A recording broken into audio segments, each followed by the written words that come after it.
When in Florence, do as the Florentines do and drink some wine outside of the beautiful lit streets here in Florence. Today is a combination of two things, a travel Q&A and a philosophical chat. For about the first 40 minutes, we're going to do strictly travel Q&A. And then after that, free for all, you can ask me literally anything you would like. I do this once a month special, where you can ask me questions that are a little bit more in-depth. For now, today I'm combining both the travel Q&A and also philosophical chat. So you can ask me any questions about travel for these first 40 minutes. I'm at the wine bar in the middle of Florence, which I'll show you towards the end. And I'm drinking a red wine made nearby within the city limits of Florence. And it's called, I think it's called a Chianti, so it's made in Chianti.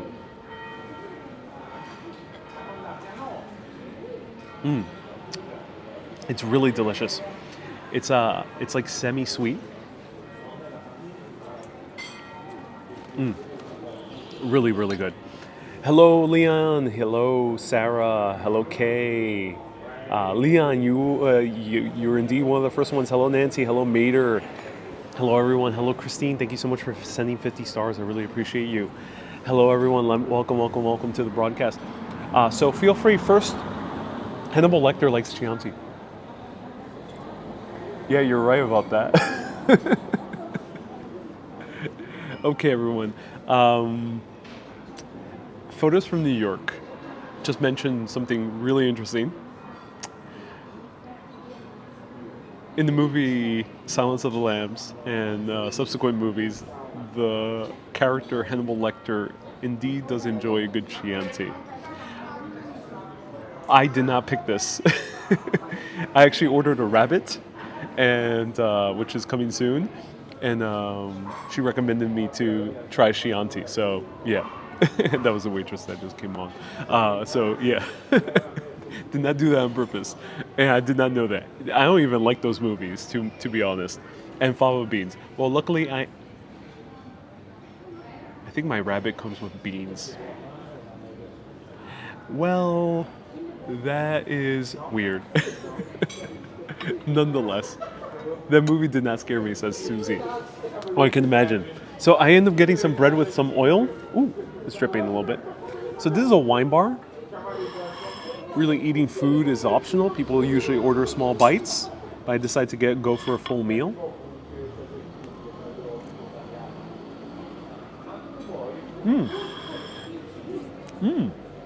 Wow.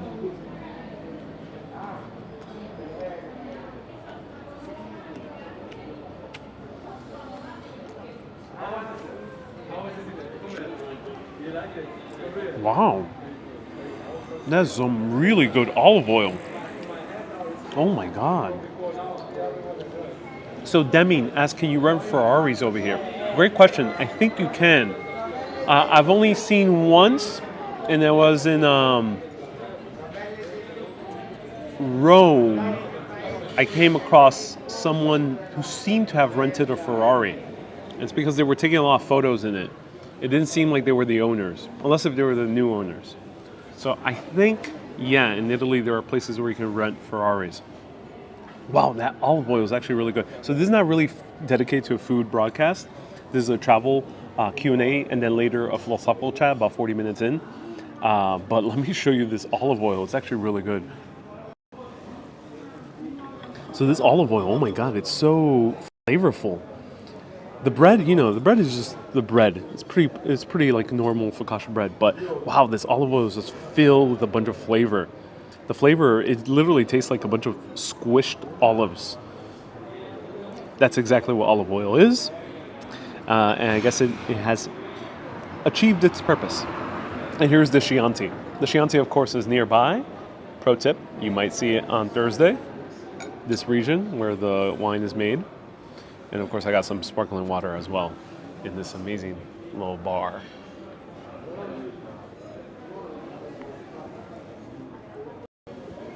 It's an English muffin with olive oil. It does look like a little bit like a olive oil. It's infused oil. It tastes like that. It's really, really good. It has such an amazing taste. Almost tastes like it's with a little black pepper, but there's no black pepper here to be seen, which is interesting. Hello, Ralph. Nice to see you here. I love cooking with olive oil, but I don't eat olives, says Teresa. I think many people are like that. It seems quiet. I chose a quiet spot on purpose. But this city overall is pretty quiet. It's pretty quiet, this city. Let me know, are there places that are very vibrant at night? Teresa says white pepper. That could be it. It could be white pepper. But this city is pretty quiet. So there are a few blocks where there's a little bit more life, and there's restaurants with more people in it. I chose a place a little bit more quieter because it's a lot easier to do a video. Wally says that CH is pronounced like a K. So Chianti? Chianti?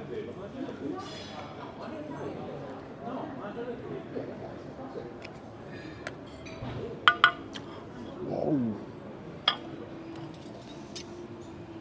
That's amazing olive oil. Wow. Okay.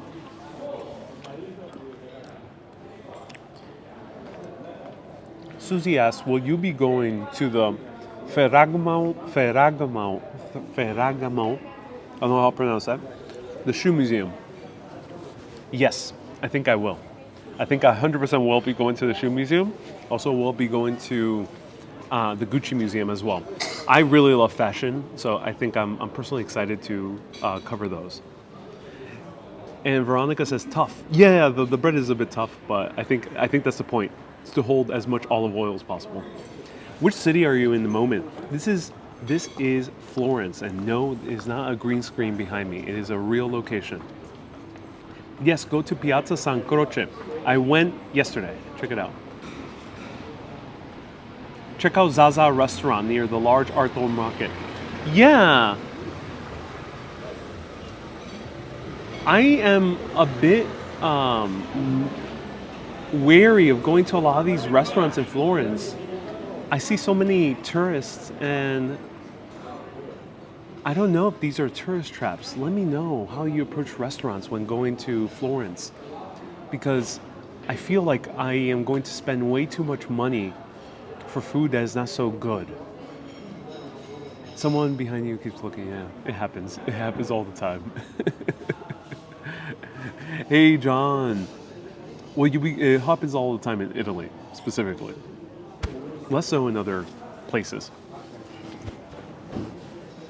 Hey, Thyle, nice to see you here. Is the pizza there different than in Rome? I only had one pizza here, and it was rather mediocre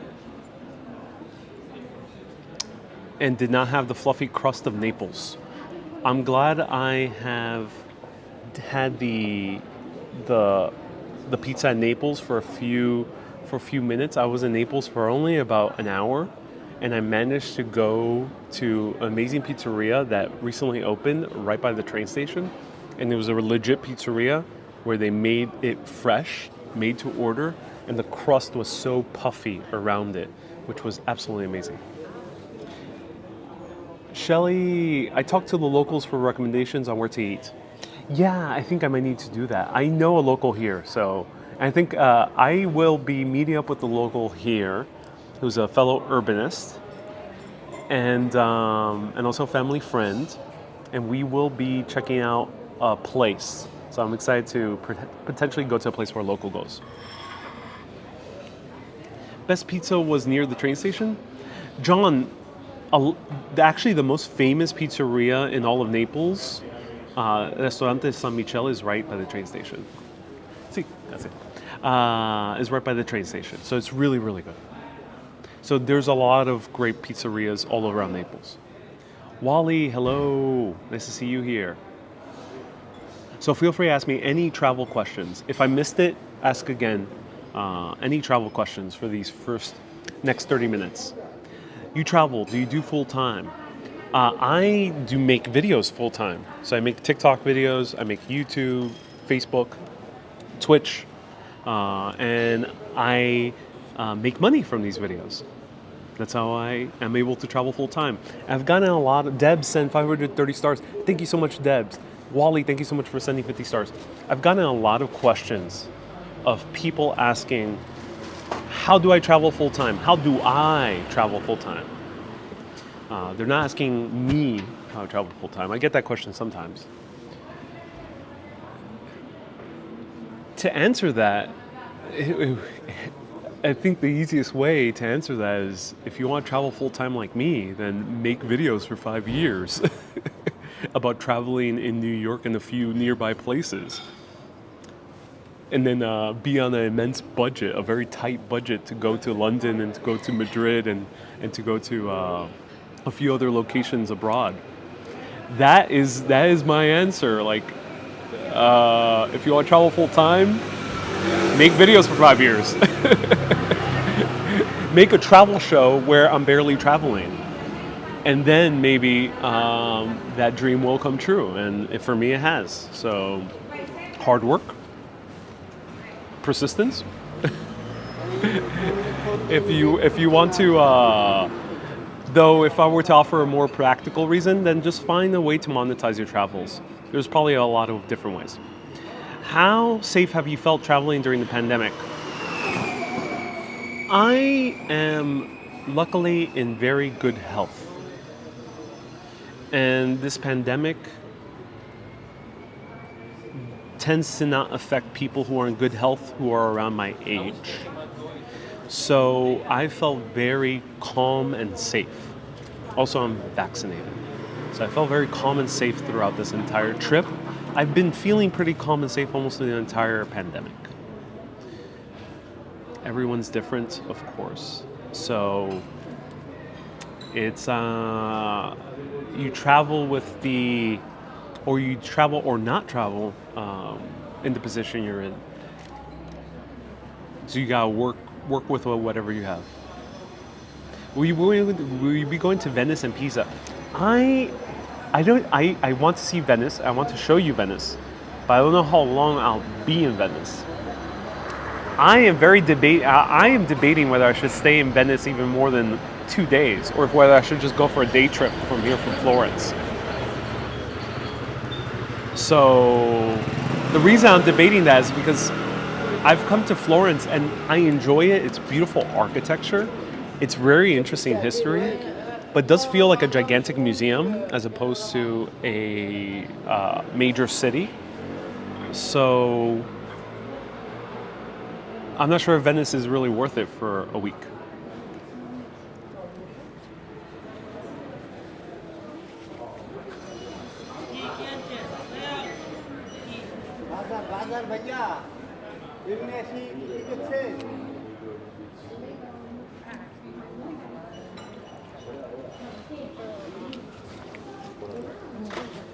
Sally says, no, you have to spend a few days. Kay says, 2 days is enough in Venice. You know, I'm getting very mixed messages. Some people really love it. Some people not so impressed with it.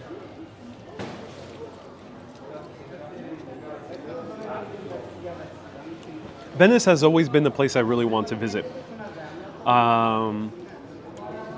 Florence, not so much.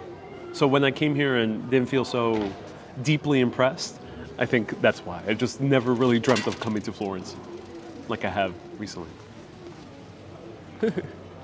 Grazie. Oh, there's more bread?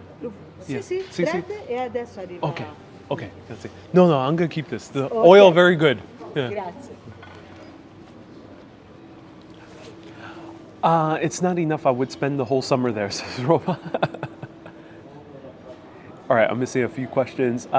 Maybe you will be going to Vermont. I would love to go to Vermont at least once in my life. I don't know what to see there, but I would just love to go at least once. Do you speak Italian? No, only Spanish. Spanish does come in handy because some words do overlap.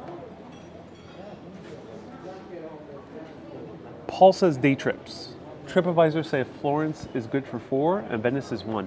You know, the great thing, the train system here is so convenient for perspective. It's very easy to buy a ticket ahead of time. And you won't be spending more than about $70, €70. most of the time I'll be less than that, much less than that. If you buy last minute, you're probably usually spending between 50 and 70 euro. And it's easy to get to places, especially between the major cities. You only need about an hour to 2 hours between major cities. Especially Florence to Venice, I think, is only an hour or an hour and a half. So I'll get there very quickly. So what I might do is just go for a day trip and see if I really enjoy it, and then may stay for a few days. Will you come to Romania this year? Ooh, I would love to. Grazie mille. Grazie. So I got some fried rabbit or baked rabbit. So 2 little rabbit fillets, and yeah, I do have beans.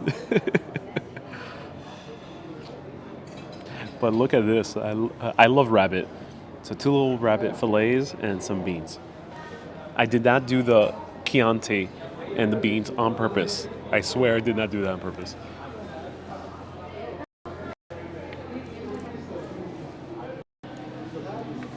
Are you taking the train to Milan? So one of the places I really do want to see is Lake Como. Are these fava beans? No, they're not fava beans, luckily. I think there are a different type of beans. But I do want to go to Lake Como. And I do want to see Milan. Because Milan has a lot of history with cocktails, it has a lot of history with coffee as well. So I think Milan would be really cool. More crunchy bread. And yeah, there's more crunchy bread. This bread is meant for the food.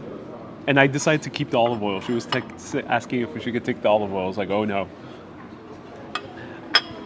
How much wine have you had, Ronald? Too much.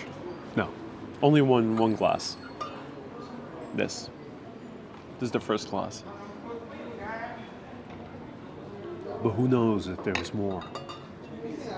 Best coffee in Italy. The best coffee I've had in Italy is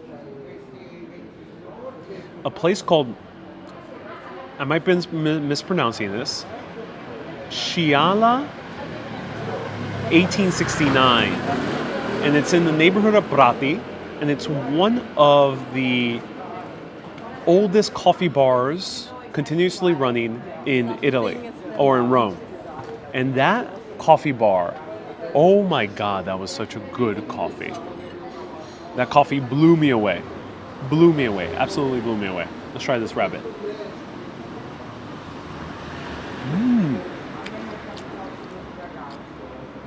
Oh, that's so well condimented. It's a bit minty. They added just a little bit of mint on this. Will you consider going to Asia? I would 100% want to go to Asia. 100% Japan. Top of my list. I would love to go to a lot of parts in Japan, definitely Tokyo. Hong Kong I've always wanted to go. Great question, Sunshine After Rain. Always wanted to go to Hong Kong.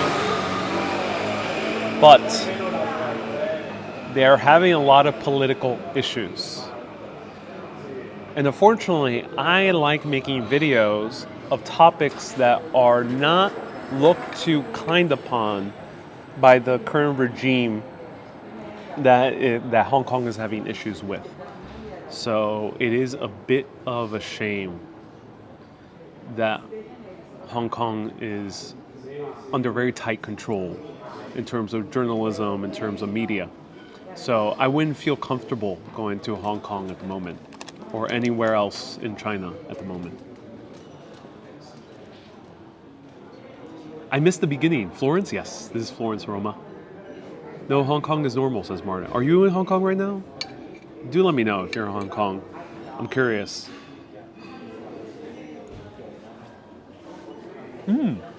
Oh, good beans. Beans and Chianti.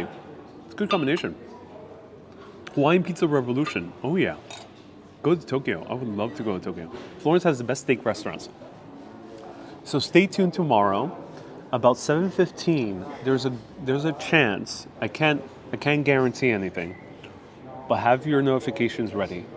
There's a chance I might be able to show you a steak. I made a reservation at one of the top steak restaurants in all of Florence. and service permitting, cell phone service permitting, and also comfortability in the restaurant permitting, I might go live. So stay tuned. Someone asked me, how's Greece? I loved Greece. Greece is a very fascinating place. Beautiful history, great food, amazing coffee. I love their Freddo espresso. Absolutely fell in love with that. And the culture is so interesting. It's a really fascinating culture. And it's warm and it's communal and it's familial. It is a very interesting culture. So I absolutely fell in love with Greece. I feel like I could spend more time in Greece. Florence steaks are huge. Oh yeah. I'm dining for one, so that means that I'm going to have huge amounts. So someone asked, are you traveling alone? I am indeed traveling alone because to me this is work. I'm doing work right now. It's not time to hang out. It's not time to have fun. I'm not eating this for fun.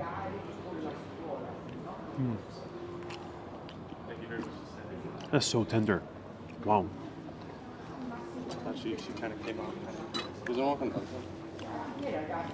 How do I feel traveling alone? I enjoy it. It's really fun. In Italy, it gets a bit trickier because in some places it's a bit uncomfortable dining alone. So, yeah, it's uncomfortable dining alone because either they give you the worst seat in the house, or you're surrounded by couples on romantic dates, which happens in more of the popular restaurants. But of course, in Italy also you have the options of these type of places: wine bars, quieter restaurants, trattorias. They're a little bit more quieter or more family oriented. That's a little bit more fun going on your own. But yeah, that's the tricky thing with Italy for solo travel. Greece, I felt more comfortable solo traveling. It's good to be independent sometimes. Do you have any advice for a solo traveler? Says Gigara.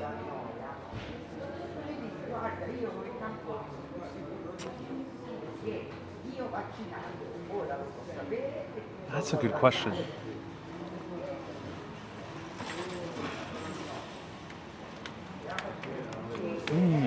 Solo traveling, I would say do it. Every experience is going to be different. If you want to meet people a little bit more easier, my pro tip is go to tours. You'll meet other tourists easier. I met a lot of people in Greece because I went on tours. And sometimes you can, meet, if the tour guide is cool, you'll hang out with the tour guide and maybe you'll meet locals. So that's a good way. Going on tours. If you want to meet people otherwise, then I would recommend going to more, in Italy, going to more aperitivo. Have an aperitivo. So aperitivo is a place to drink a light cocktail like a Aperol Spritz or Campari Spritz or a Negroni or Americano. You sit down, you relax, and you have aperitivo. And the cool thing about aperitivos, they tend to be quieter. They're not as kind of heavily romantic as going to a restaurant or a trattoria that's very full, because there's more variety of people. There's people out there with their friends, there's people out there with family, there's people out there on their own, there's people out there having a nice drink while reading. It's a nice variety of people, so it's a very easier location to meet people. Have an aperitivo. Do you have any plans to go to Tunis or Egypt? Ooh, I would love to go to Egypt. Oh my God, yes. I would love to go. I don't know too much about Tunis, but someone earlier asked, well, I'd go to Morocco. Oh yeah, Morocco and Egypt on the top of my list. I don't know how I'll be filming there, but they just seem absolutely amazing to go. Okay. Oh yes, amazing. Yeah. Absolutely amazing. Yeah. I'm a solo traveler and it can be slightly restrictive on occasion, says Hans. Yeah, it truly depends on the culture. Some cultures are much easier to travel solo. Big cities, Paris, London, or countries that are a bit more solo oriented, Scandinavia, or Nordic countries like Helsinki, a lot easier to travel alone, a lot easier. Italy, kind of. Florence, I see more solo travelers than other Italian cities. Greece is interesting. Greece, if you go as a solo traveler, cool thing is, it is within Greek culture to invite people who are solo to have dinner with them or to have a drink with them, which you witness on a video in Rome where, ironically, there were Greeks nearby and they invited me over. And there were a few moments in Greece where it felt like it could have happened. So Greece is a great place to kind of solo travel as well. It could be a very interesting place, especially the non-touristy areas of Greece. Spain is probably Madrid specifically has been the least solo travel place I've seen. It was super awkward going alone to any type of bar or any type of restaurant.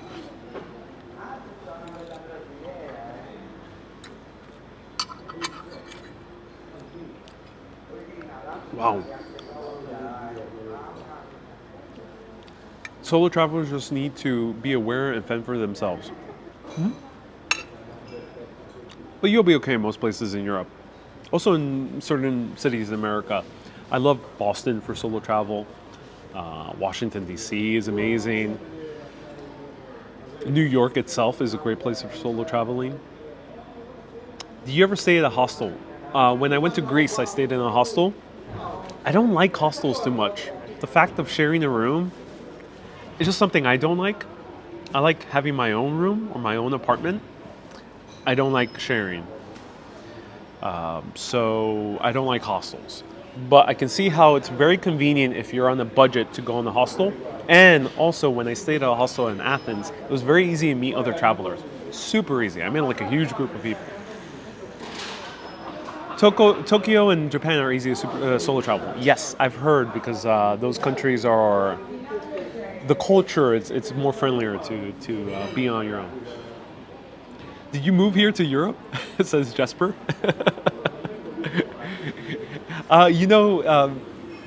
Americans only have 90 days to be in Europe. I think I can do something where I can stay in Europe and then go to the UK and then come back to mainland Europe. And maybe that can work out with visas. But yeah, there's a 90-day limit. So no, I can't move unless if I have a work here or am married and have permanent residency. Something along those lines. I have no lineage to a European country that's direct, so there's no way I can get a second passport.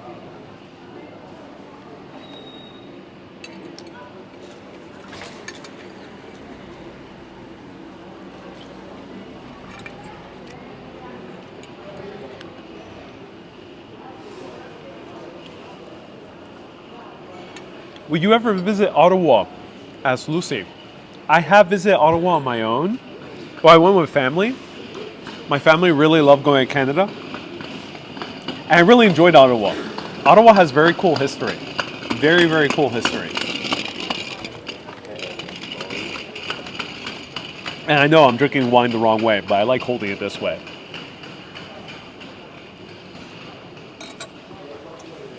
So Ottawa was very interesting. It has a lot of history about Canada. Sonia says, "Oh no, you belong in New York." I am a big city person. Now coming to Italy, I realize, oh no, I can't really live here. It's a beautiful country, wonderful to visit. I fully support anyone who wants to live here. Fully, 100%. Is your Airbnb nearby? Why you ask, Joe? Florence, yes. A lot of things are walkable, yes. I'm within walking distance from my Airbnb. Greetings from Winnipeg. I would love to go to Winnipeg as well. I'm very curious about Winnipeg.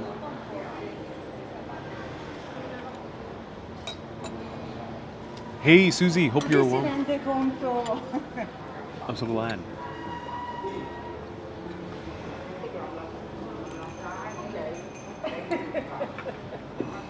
È bastato.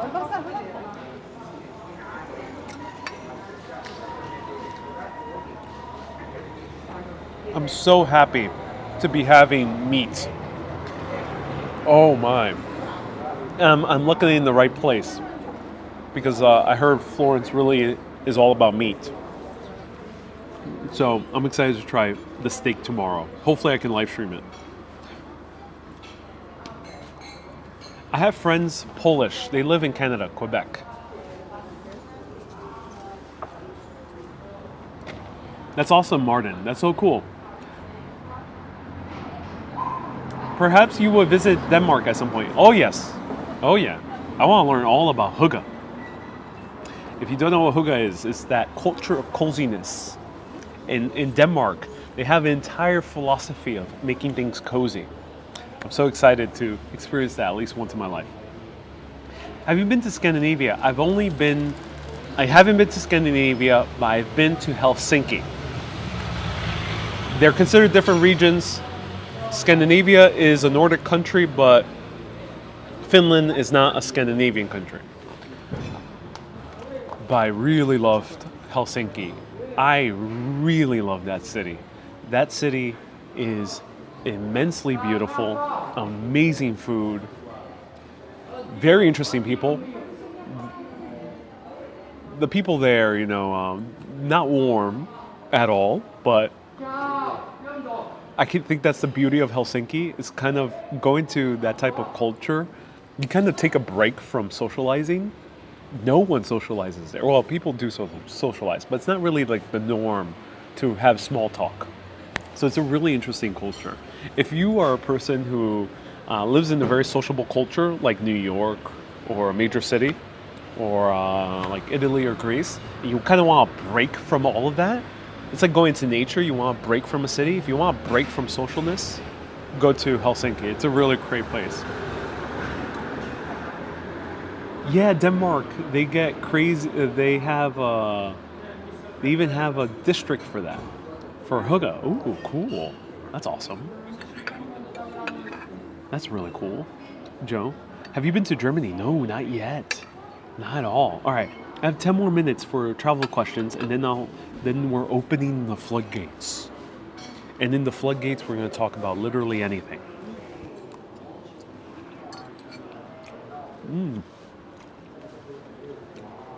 Rachel, thank you so much for the 99 stars. I really appreciate you. Thank you. It's dark there. Yeah, it is, but these streets are very well lit.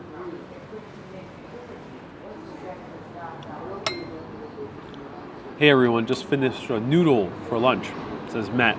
Cool, Matt. Thank you so much for tuning in. Nice, you visited Helsinki. Greetings from Finland, says Sirius. Thank you, Sirius. Yeah. I really loved Helsinki. I really want to go back. The food really impressed me. They had such great berries. They had these tiny little berries that were just explosive with flavor. These berries were so tiny. And they could only put like 5 or 6 of them on a plate because it would be overwhelming if they put more. Go to a Salmoneria in Italy.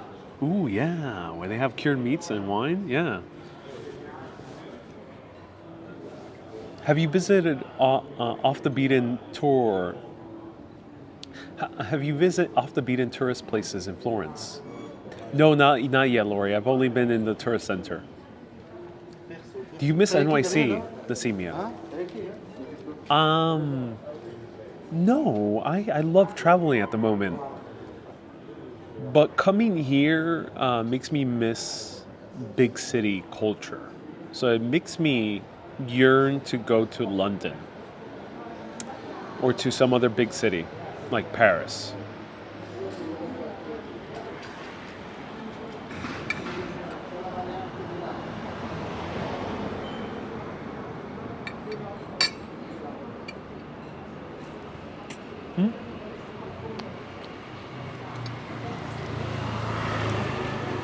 Low bone. Have you considered doing El Camino? That's quite a lot of walking.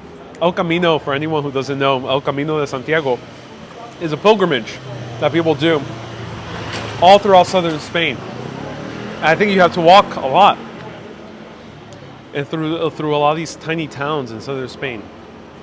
Has Florence charmed you as much as Rome? No. Charlotte, great question. I recognize that Florence is an immensely beautiful place. Fully 100% recognize that. I recognize that it's wonderful, it's quiet. The city is built in a way that's very easy to walk around. And I can tell that there's really good food in many places. But I can't fully explain to you why it hasn't charmed me. It's almost like dating or meeting someone. Sometimes you meet someone who on paper or by their looks is exactly what you think you would want. Exactly. Very good looking, smart, charming, funny, etc. Right? On paper, it's exactly. But you hang out with them, and this has happened to me before. I think it's happened to many people. You meet them, and you're not really that charmed. There's no spark. There's no connection. I feel that a little bit with Florence. That's my immediate reaction. I've been here for 2 days. That's my reaction. I'm not going to sugarcoat it because this is live video. There's no way I could sugarcoat it. If I sugarcoat, I'd be wasting too much energy. So that's how I feel. So I can tell why people have an immense connection with this place. And I can tell this is a beautiful place, definitely worth visiting, with so much history and architecture and beauty and art. Maybe it'll grow on me, but I don't feel that immediate punch of connection like I did with Athens, Thessaloniki, and with Rome. Let me know if you felt that same way. Let me know if you felt that with a city that is nice, that you do recognize that it's very beautiful. Let me know if you felt that before.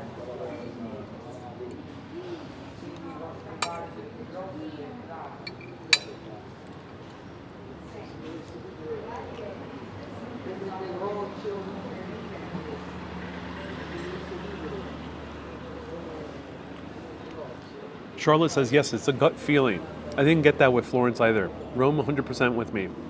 Yeah. No, don't sugarcoat it, says Sarah Louise. This is what makes your channel unique. Rome is more effed up. I wouldn't say Rome is more effed up.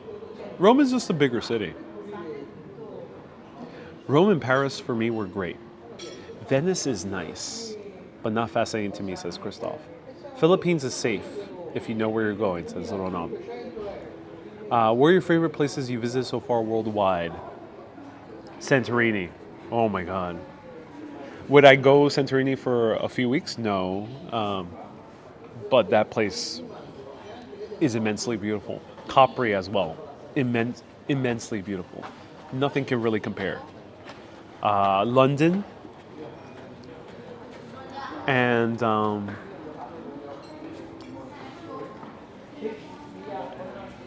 Boston. Boston, check out my Boston videos. I did not think I would be charmed by Boston, but I was. I was charmed by Boston. Boston is a beautiful city. It's a beautiful city, and it's the most European of American cities. And there's some beauty and cool history about Boston. Interesting food. It's a really interesting place. Goddess says, do you like Positano? I love Positano. Blown away by it. But it's a day trip. Day trip for me. I think Positano, if you've already been to Santorini, Positano won't impress you as much as Santorini. Positano is more of a day trip. Yeah.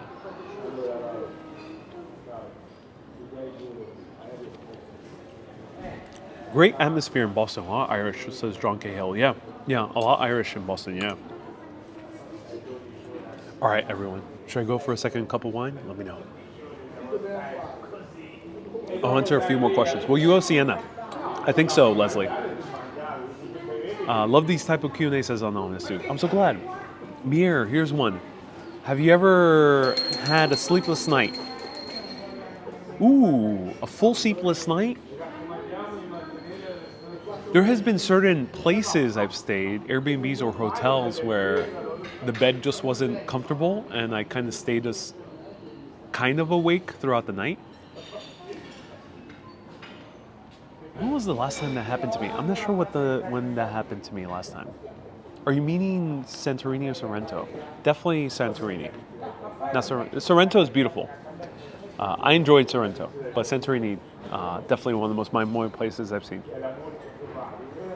So sleepless nights,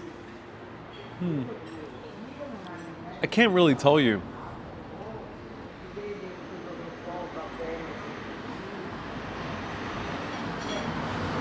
No, luckily I've never been in a position where I've really felt deeply uncomfortable in a place.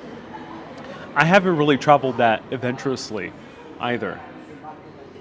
So, yeah, it's always been a bed that wasn't just that comfortable.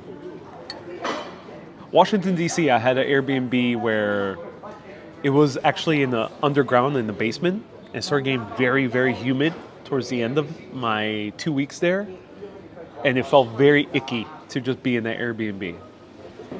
So that has been the only time I really felt like really uncomfortable.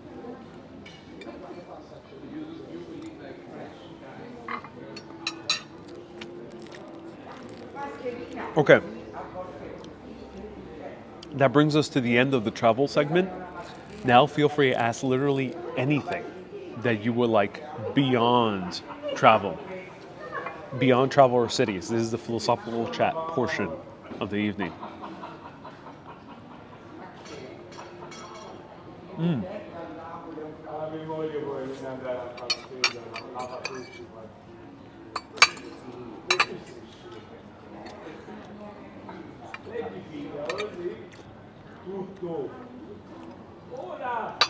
Robert asks, Are you into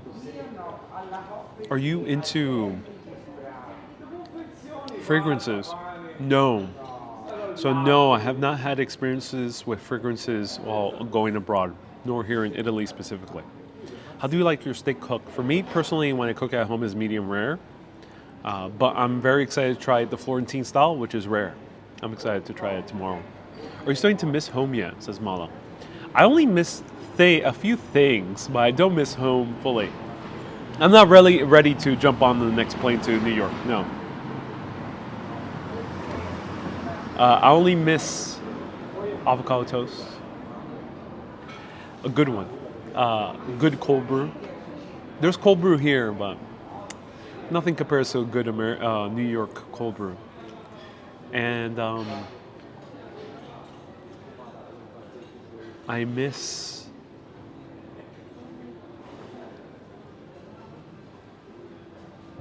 I haven't seen too much youth culture in Italy. So I miss kind of going to a place where there's a lot of young people.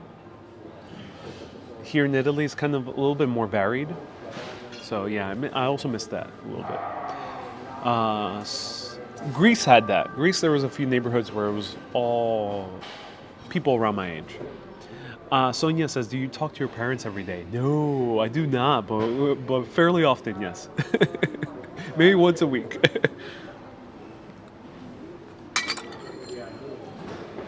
They are also avid viewers of my show.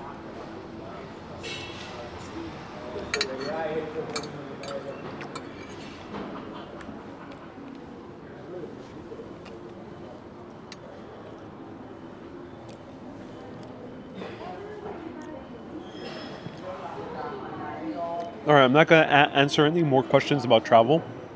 So feel free to ask me anything beyond travel.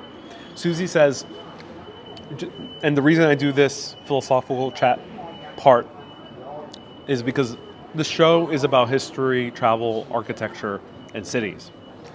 But since a lot of you, some of you watch a lot and want to get to know me a little bit better, I offer this chance so we can all get to know each other a little bit better. So feel free to ask me anything. What's my zodiac sign? Gemini. What's your most prized possession? Ooh. That's a great question. That's a great question. My body. I love having a body that works. I love the ability to be able to walk around. I love the ability to be able to see. Even though I have glasses, at least I have something that I can see around perfectly. I'm grateful to be able to hear all the beautiful sounds in this wonderful places around the world. The sound of birds chirping and the sound of water falling and the beautiful rainy day and the river flowing. I love the ability to taste and smell, and that's something that many of us take for granted, but this pandemic has shown us to not do that. I love the ability to smell a good shaved truffle on ravioli, to be able to taste that beautiful butter on a fettuccine alfredo, or the creaminess of a carbonara. I love those things. I deeply love having a body, and sometimes we can take it for granted. Do you think you're an old soul?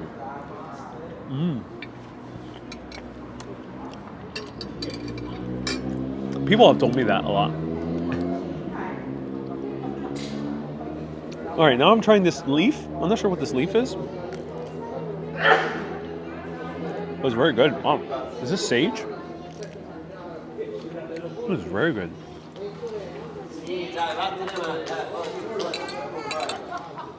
That's a very good leaf. I like being pure spirit, personally. Have you had an out-of-body experience as sunshine after rain?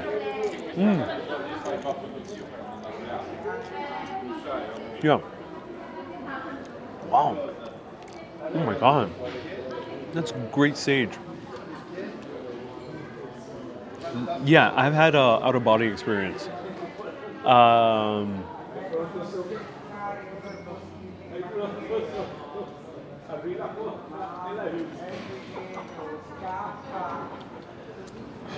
That's a tough one. Because I know I've had it, but just to describe to you, is of course my memory is fuzzy. But I've had dreams when I was much younger where I felt completely somewhere else. What do you look for in a long-time companion? Ooh, that's a good question.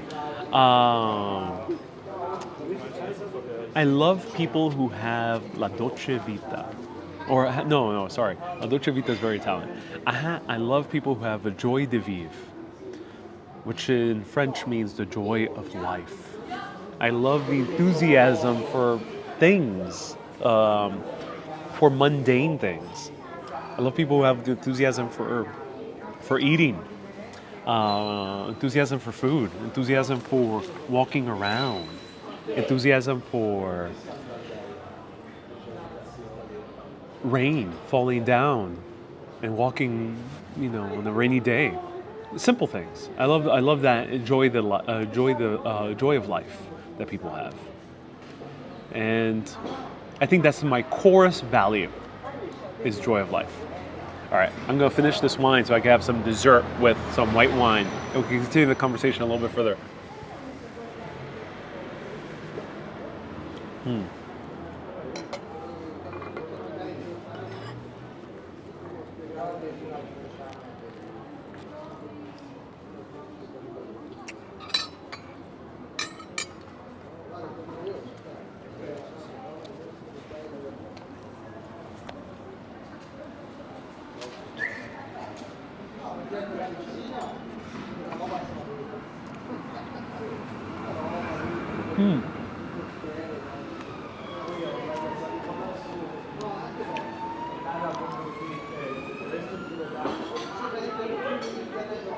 Reme asks, what culture do you identify with the most?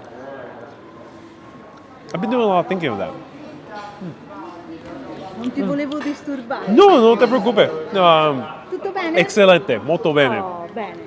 Finiscilo Sì, pure. sì, finish. Ti And- tolgo questo? No, no, no. Una torta de peche, por favor. Di pesche. Pesche, Ok, pesche. Perfetto. Do you have a white wine that you recommend? Per la torta? Yeah. Sì. Ok. Ok. Grazie. Perfetto. Allora, questo te lo tolgo e questo te lo lascio. Grazie mille. Prego. Sorry, I don't know Italian, so speaking somewhat in Spanish. Renee says, "Bon vivant." By the way, have you heard of Strenard syndrome? No, I have not. What is that, Renee? And thank you so much for the Chilean 2,500. I could semi-understand her because Spanish. That's one. Pesque. Pesque, it means pear, I think, or peaches. Either one of those two. It's not a fish tort. It's supposed to be a fruit. I think. I hope so. Otherwise, I could get a fish a fish tort. It's supposed to be a fruit. I think it's peaches. Since you're alone a lot, would you say that you're introvert or extrovert, Lori? I would say I am pretty extroverted. Yeah, I'm an extrovert.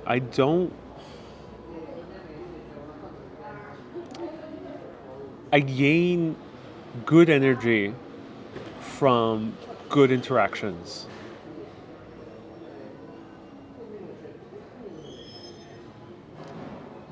Pesque is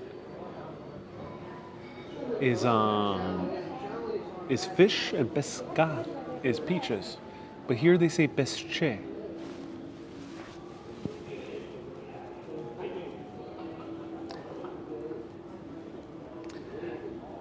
What's the question you want the most answer to?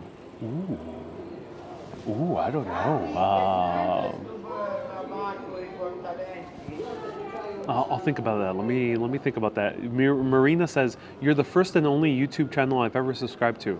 Really enjoying your travels. Do you miss home?" I miss home, but I'm not eager to take the next plane to New York. I'm eager to keep on exploring. What's the question I want most answered to? Ooh. I want to know.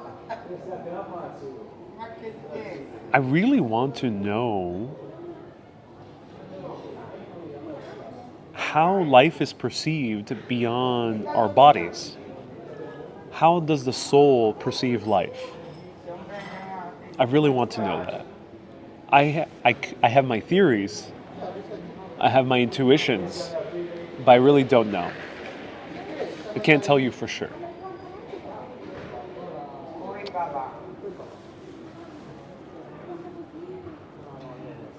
Ariel, I think I heard Bella Tart, which I think means white cake instead of white wine. And you will eat white cake. Oh, I'm not sure. I said white wine. Pesce means peaches and floral. A world traveler cannot be introverted, no. Ho portato il vinsanto, Okay. vinsanto toscano, che con quella torta ci sta molto bene. Oh, che bien. Ok? Grazie. Ok? Sì, Tutto via? okay, grazie. So let's try this out. René says, French writer Stendhal, when Florence rendered him speechless by beauty. No, I have not heard. Said he was rendered speechless by beauty. I don't feel that way, like Stendhal, but I can imagine how one could feel that way. Let's try this out. She says something about it being from Tuscany, it being great for the tort with the peaches. Something along those lines. For Italian speakers, you probably know exactly what she said. Let's try it out. Ooh. That's good. That's really good. It's very sweet, super sweet. It's a dessert wine, so it's a bit thicker, a little bit heavier in alcohol than the regular wine. So someone asked me earlier, what culture do I relate to the most? I've been doing a lot of thinking about that because I've met a few British people in traveling abroad. And I always thought I related most to British culture, or English specifically, English.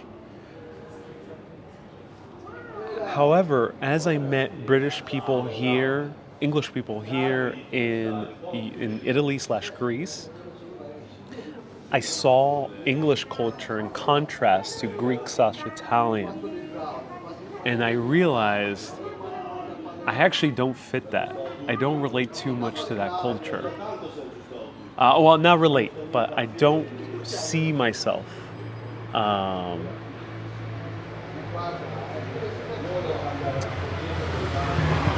It's not a culture I see myself being in a different life.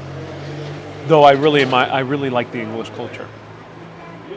So I've been thinking about that. It's like, what culture do I really fit in? That is, I love, of course, I'm American, so of course I fit in New York, and I fit in some American culture, and I appreciate Canadians. But the culture I really relate to, I don't know yet. It kind of really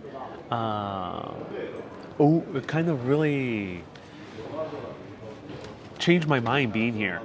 Not Greek, not Italian, though I really appreciate those two cultures. I don't see myself either. Grazie mille. Torta di pesche con gelato allo yogurt. Oh. All right. So here's the gelato. Ooh, gelato with a nice peach tart, which is more kind of a muffin. I'm excited for this. So I don't know. I thought it was English, but it's not. I find myself more relating to cultures that are more expressive, that are more louder, that are more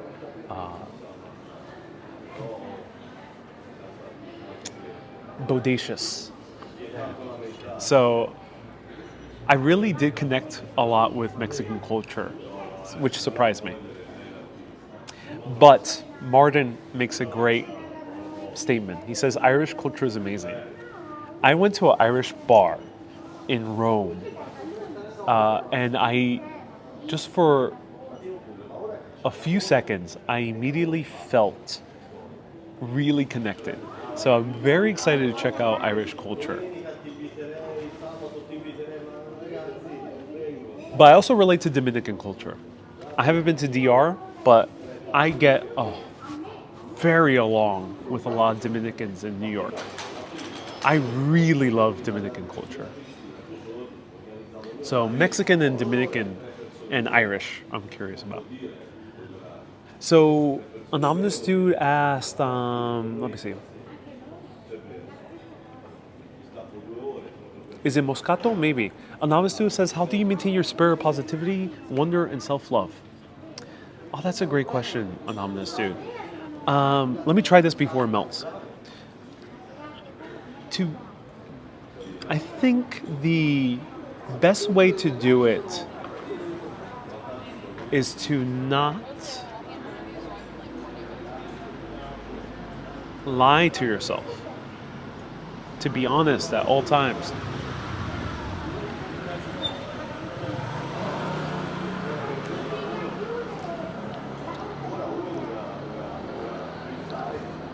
Wow.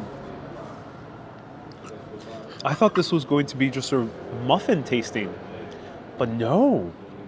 It's so warm and soft, the torte, which is not really a torte, it's more of a muffin, but this peach muffin, so nice and soft and moist inside. And the peaches, oh wow. Ooh. Reminds me of Call Me By Your Name. It is a really, really good peach muffin. And combined with the gelato, that super warm sponge cake taste with that cold gelato. Oh, wow. That's so good. So, anonymous dude, I would say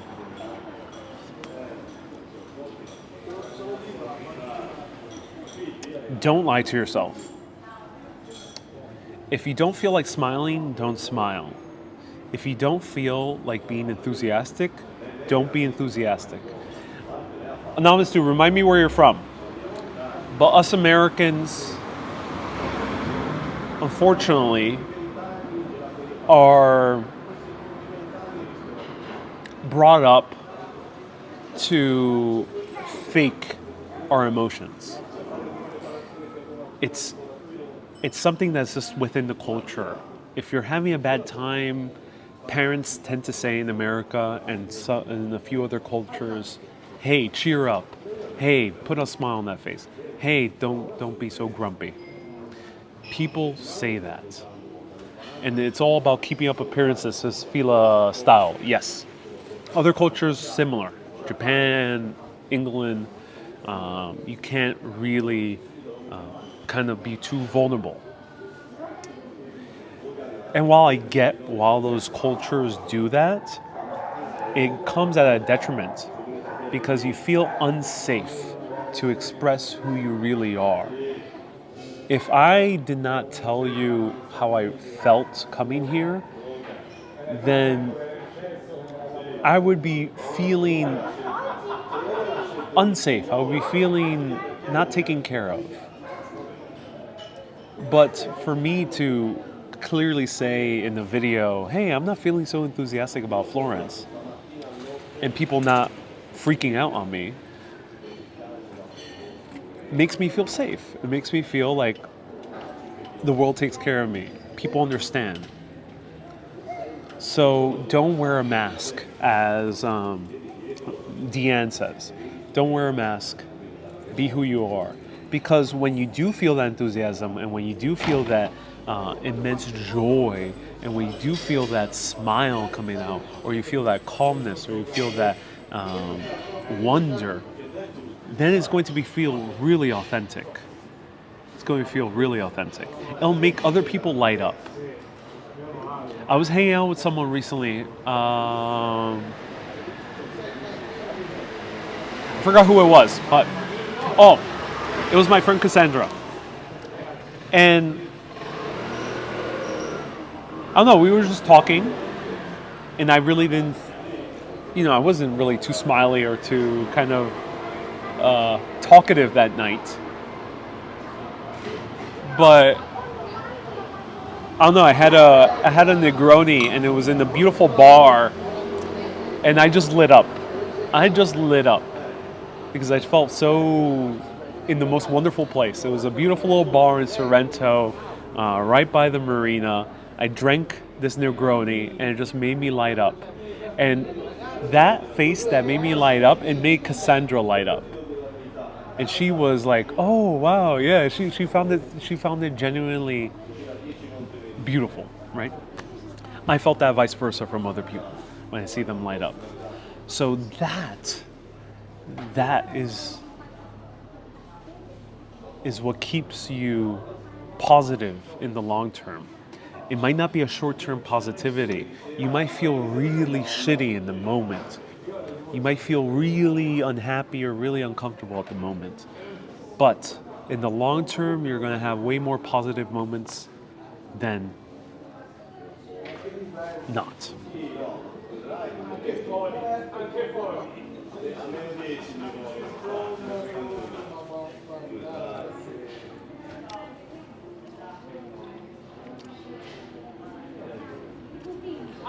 Kathleen says, I think you can remind yourself to smile and smile at others without being fake. Right, that too. I'm from an American culture, / Puerto Rican. So usually the problem is the opposite. But I can imagine if you're coming from German culture, Italian culture, the problem is the opposite. Where sometimes you feel unsafe to share a happy emotion. So yeah, it also applies the opposite way. If you feel like smiling, then smile. If you come from those cultures, German, Scandinavian, Nordic, Russian, there's many other cultures like Eastern European, smile when you feel like it. Also.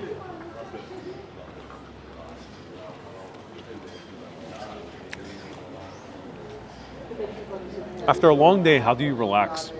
Sunshine. Ooh, great question.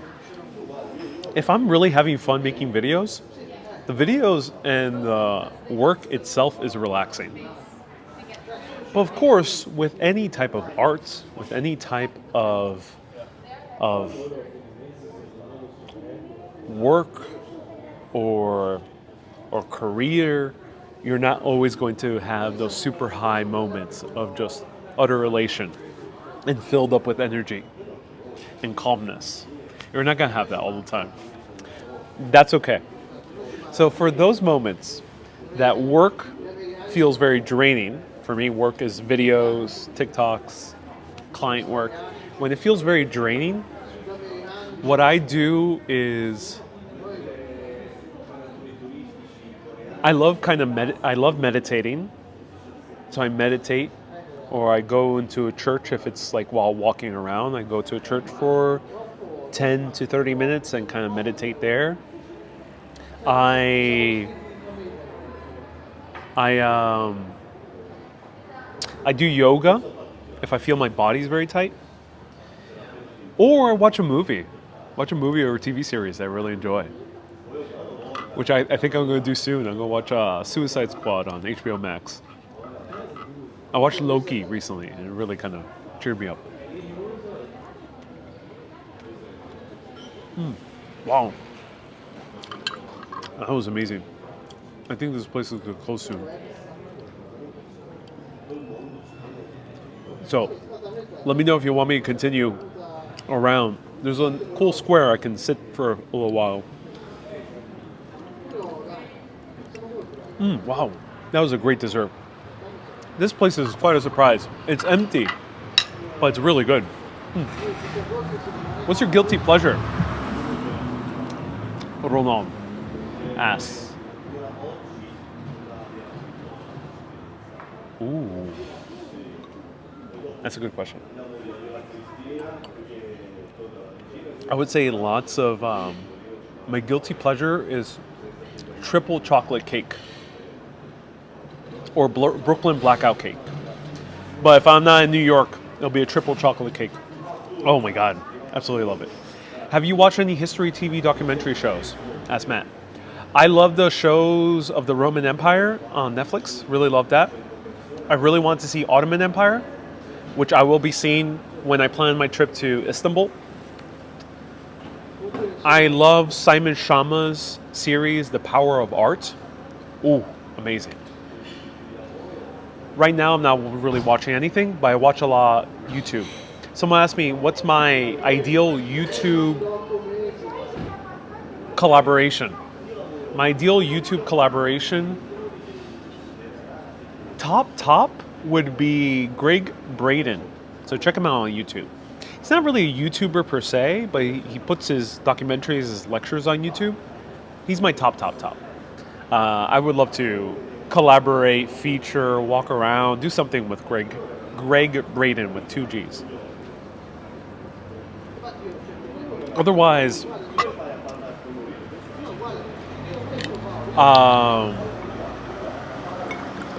Only Japan Go. I would love to collaborate with him in Tokyo for a live video. And I'm not sure where. Molto bene. Sì? Ti è Yeah. piaciuto? Ooh, sì, and very good, cold and hot at the same time. Ooh, delizioso. Bene, Yeah. sono contenta. Allora, Grazie. questo te lo porto io. Vai, tranquillo. Lo vuoi dopo un caffè? Un caffè? No, un caffè, Ok. no. Il conto, por favore. Grazie. She didn't know I was in live video, so she was like, oh, I'm sorry. So let me know. Would you want me to walk around a little bit more and continue this night chat? Are you a morning or night person? Ooh, good question. Excuse me. I'm like a midday person. It sounds weird, but I find myself most productive midday. How do you deal with criticism? Says Miss Fancy. I ignore it. I being a public figure, because I make videos that are posted online, I get a lot of criticism constantly. There's certain viewers of this show who criticize a bunch of things. Some of them do it very positively. Others do it very negatively. Then there are people on TikTok as well. TikTok filled with a bunch of criticisms. And then sometimes I do meet people in person who like to criticize. I ignore it because criticism is consensual. Yeah. Oh, grazie. Carta. Sì. Sì. Hai pin? Yes. Oh, inside? Okay. Yeah, sure. Okay. All right, I gotta go inside. Let me. All right. All right. I think you're awesome in everything you do. Personality. Appreciate the heck with them, says Sally. Oh, so glad, Sally. That's a shame, says Susie. No. I mean, it's normal online, but I just ignore the criticism. There's trolling, but there's also criticism. Criticism meaning that the person is not there to insult you, but they are indeed criticizing. I ignore it because, it's consensual. The only time I really accept criticism is if I ask for it, which is very rare. And the reason it's very rare is because, I personally don't feel the need for it. If I'm working with a client, then yeah. Or if I'm working with a producer like my friend Cliff, then yeah, I'll accept his criticism. I'll listen to it. And I'm very open to it because he's my producer for certain shows. But otherwise, no. I didn't give permission, so I'm not going to listen to it. And it's better to live that way. You don't need to listen to criticism. Do your own work. If Steve Jobs or Michelangelo listened to a bunch of criticism, they would have never been successful. Okay. That was really good. All right, I'm going to pay, so bear with me for a few seconds. Let me show you the bill. And then a lot of people voted to continue going. So the bill was, I had 2 drinks, and it was €36. So quite expensive, of course. A little bit cheaper than New York prices, though.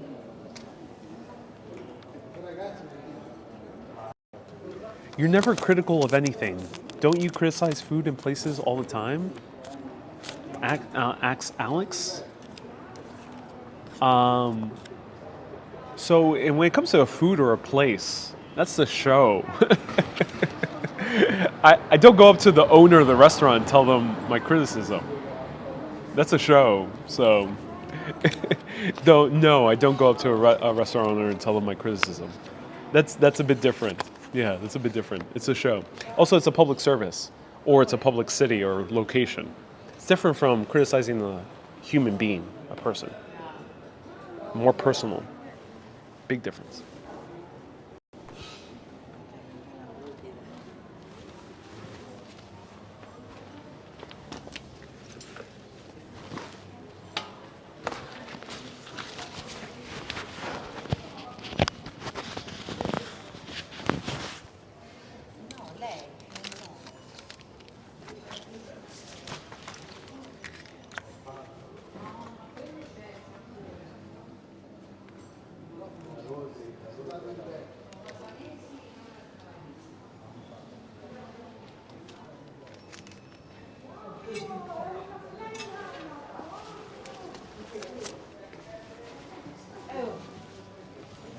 Ciao cara. Ciao, buonanotte. Bravo. Grazie.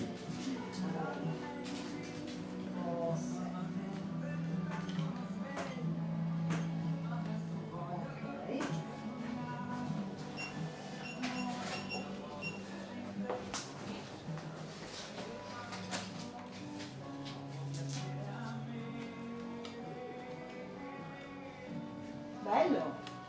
Sì, vivo, live video, in vivo. Ah sì? Sì, sì. Bello! Ah, Bravo. io insegno ciudades, camino por ciudades. Cammino, scusa? Ah, non sei italiano, Fai il Sì, video mentre sì, cammini? sì, sì. Bello! Sì. Allora, questa. Allora, questo è per te. Con il nostro bigliettino. Questo è per te. Grazie. E questo. Ecco qua. Ecco. Grazie mille. Dove sei? Buonanotte. Where are you from? Ah, New York. New York. New York. Ok. Yeah. Sei in vacanza adesso? Vacanze no, work. I make videos. Ah, Yeah. così? Yeah. Bene. Grazie mille. Ciao, buonanotte.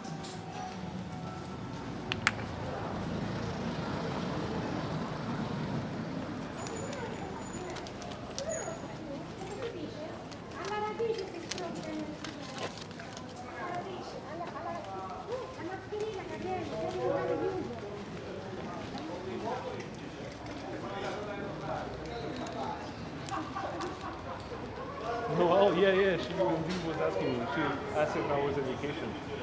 Oh, no. The Italian language is so happy sounding. Oh, yeah.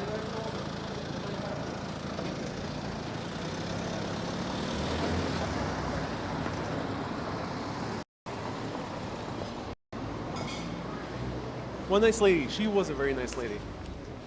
Be careful with car doing crazy maneuvers. Oh, yes. Oh, yes, indeed.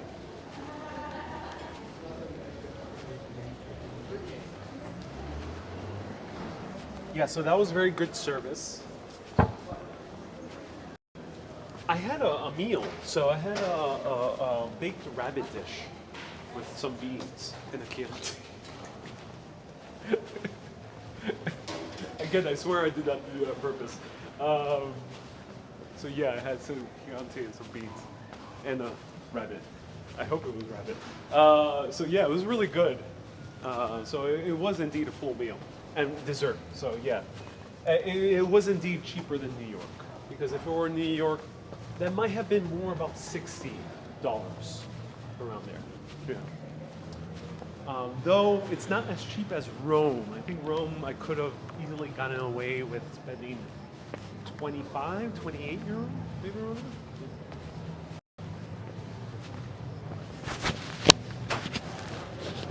Oh, sorry about that, everyone.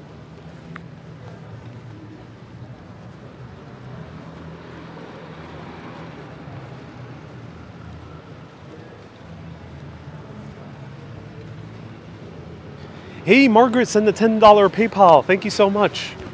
Yeah, so I just sorry to repeat. I was saying that in New York it would have been more like $60 US.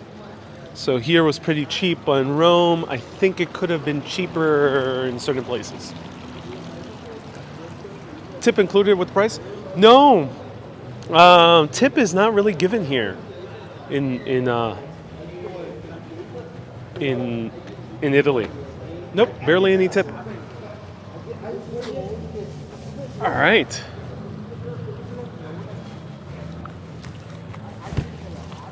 Love this piazza, says Dean. Oh, so glad you do. Yeah, it's very quiet. It's nice.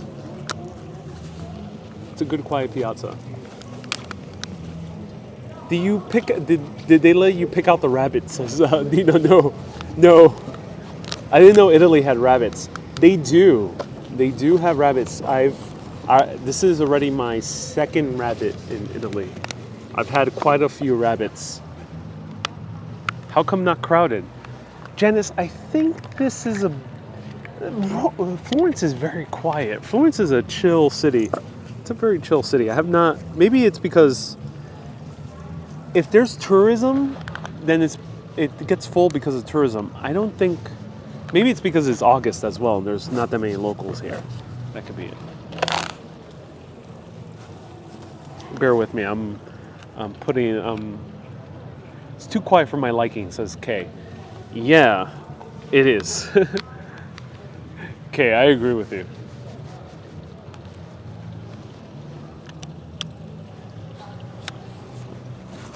All right, I just had to put a larger tripod. All right, there we go. All right, there we go. Oh, finally. Okay.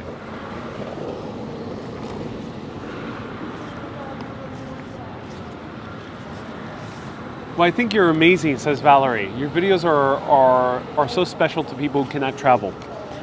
So yeah, so back to the question, someone gave a $10 super chat. Who was it?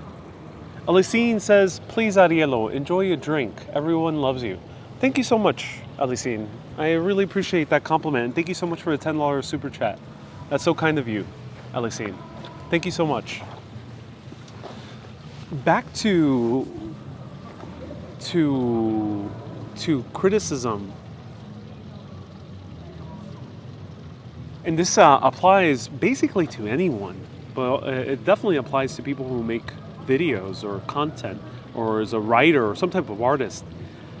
A lot of people are going to give you criticisms. And they're generally going to say that you're bad at this or bad at that, and that you should consider doing this and you should consider doing that. Some of those people are going to say that with very good intentions. But they might not always see what really makes you special. You have to ask yourself, when you receive a criticism,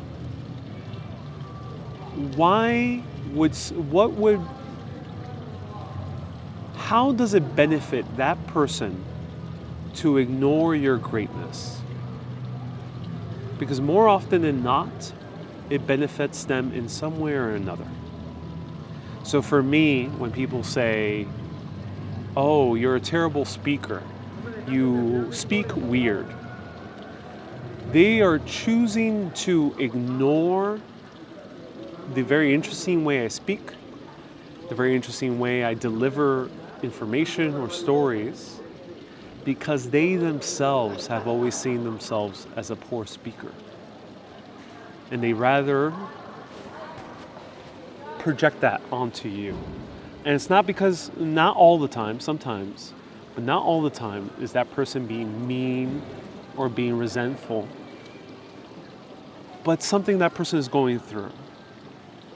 And you can't listen to that. We can't. So don't listen to those comments, because you'll be stuck. You'll be stuck. Often, when you get especially online, or if you end up being a public figure of some kind, where you get a lot of feedback, when people start criticizing a lot about one specific thing, it might be the thing that you are actually really great at. Think about that. You might, those hordes of people, or critics, if you are someone who's a writer or a filmmaker or something like that, those hordes of people saying the same exact negative thing about you might very well be your superpower. Look at all the sages and saints in the world. Not saying that I'm either a sage or a saint, but look at the story of the sages and saints. I think it's very important to pay attention to them. They were persecuted for what they were great at. Jesus, because he had some great, powerful teachings. Francis as well. Many other people. The list goes on. Buddha, there's many other great people. Gandhi. There were sages and saints, and they were persecuted for what they were great at. Same thing if you're an artist or any type of profession. People are gonna, often that is a blessing. It's a blessing if people criticize you in mass about one specific thing. Because it is the universe or people or whatever you can call it, showing you that you are great at that thing. So for me, a mass criticism I get is you're a weird speaker. You speak weird. And yeah, I do. That's my superpower. It's very revealing because it goes to show, no, I should not try to speak like David Attenborough, or I should not try to speak like Anthony Bourdain, or should I not try to speak like some generic TV show host. I should speak the way I speak. Because maybe that is exactly what would lead me to the success that I am best for. Maybe that's the way I'm able to provide the best value to people. And maybe that's the way I'm able to really give most to the world. By the way I speak, by my words. And that applies to anything. You know, it applies also to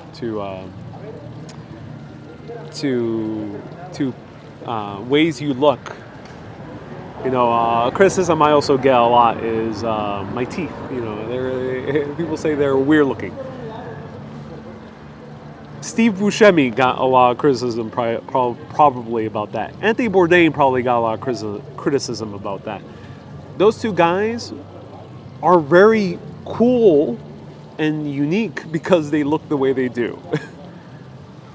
So yeah, keep that in mind about criticism. Jen says you're very handsome. Oh, thank you so much, Jen. The humor is also a great attribute. Yes, it is. Thank you for this great conversation. You're really a gifted person, says Norma. Oh, thank you, Norma. I'm so glad you think so. We are a witness to your success, says Ronald. But my words like silent raindrops. Ooh, someone's quoting someone. Oleg is quoting. Oleg, let us know who you're quoting. Oleg is making a quote. But my words like silent raindrops fell and echo in the well of silence. Ooh, I love that. You do a great job and love your voice and how you speak.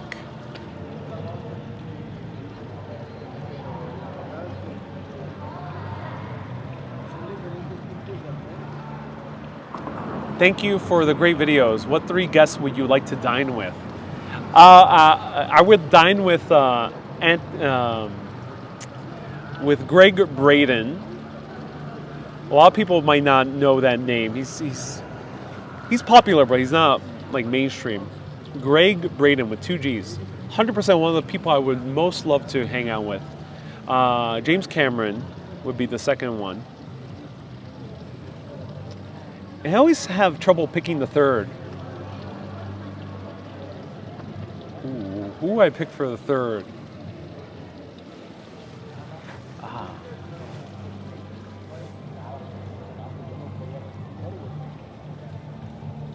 Third person I would dine with.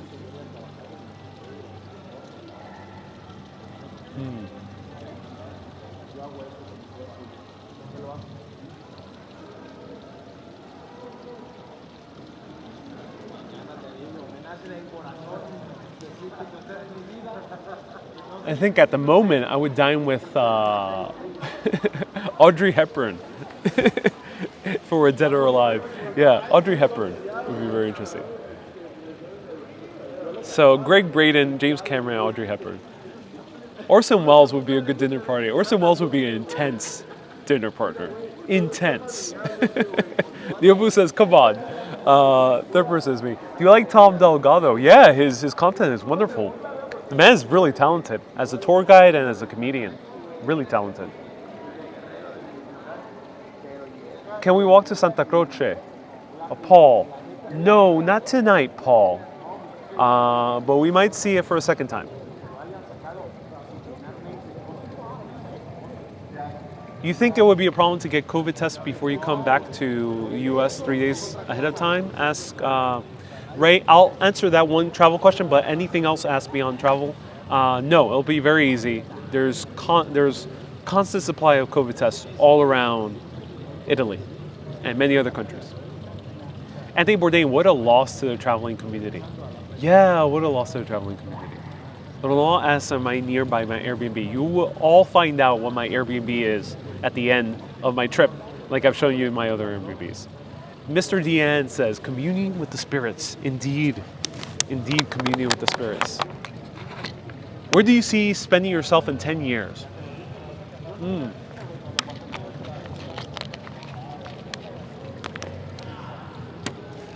Someone earlier asked, Charlie, great question. And someone earlier asked, will you write a travel book? No, I don't intend on writing any travel books. Because I really don't travel the way travel book writers travel. I'm so immersed in the history and the stories and the urbanism and the architecture that I really don't travel that way to write a memoir about my travels. So what I do intend on writing is a screenplay. That I do intend on writing. And in 10 years, I see myself directing major Hollywood films. And I see myself directing / hosting major series on streaming platforms. Docu-series. Specifically about two things. Investigating what happened before the Great Flood, assuming there was a Great Flood. So 13,000 years ago, the ice cap suddenly melted. What exactly happened? Still up in the air. But there was a lot of water and it went somewhere. And there's a lot of myths all around the world about a Great Flood. I want to make a show investigating that. Hence why I love a writer like Greg Braden. So I mentioned his name a few times. And then the other thing I would do is a series about the world religions. Anthony says, good question. Would you chat the same time as Sturgis bike rally as in the village context rather than heart? What do you mean, Anthony? Do clarify your question. I'm not sure what you mean. Lake Como. Maybe you'll see George Clooney. Oh yeah, he'll be cool to hang out with. In 10 years, I remember where the bathroom is. Hey Ariel, nice to see you here. Please try chocolate cremi de Fiat de Majani in Prestige Shop or Amazon. I'm telling you, since you love chocolate. Okay, thank you so much for the recommendation, Camila. What question would you like to ask us, the subscribers? Says Bear. Ooh. What's your most joyful memory? Ariel Vieira, the producer, the executive producer of the car tours in New York, has sent 500 stars. Thank you so much, Ariel. Thank you so much. I appreciate that. Are you going to Milan? Yes, I will definitely be making a stop in Milan. I really want to go to Milan. Coming here, Florence has hyped me up more for Milan. Why? Because Milan is the birthplace of espresso. It's the birthplace of spritz, of Campari, and Aperol. And it's one of the fashion cities in the world. And someone asked me, will I do more videos on fashion? I have a feeling I'll do a few videos about fashion history in Milan. There's the Gucci Gardens here, so you'll see some fashion here as well. Morideki says you need to move there. Ooh, to Milan? I don't know about that, but maybe. Neobu says you're getting closer to me. Indeed I am. Neobu is a content creator in south of France. Check out his videos, Neobu. I'll highlight his name right now. Check him out. He does walking videos in the south of France, if you need to check out south of France. You need to check out Mary Beard. I love Mary Beard. She's an amazing woman and writer and professor. So yeah, I really love her stuff. I love her series as well. I did read part of SPQR, and I probably will read the Pompeii book.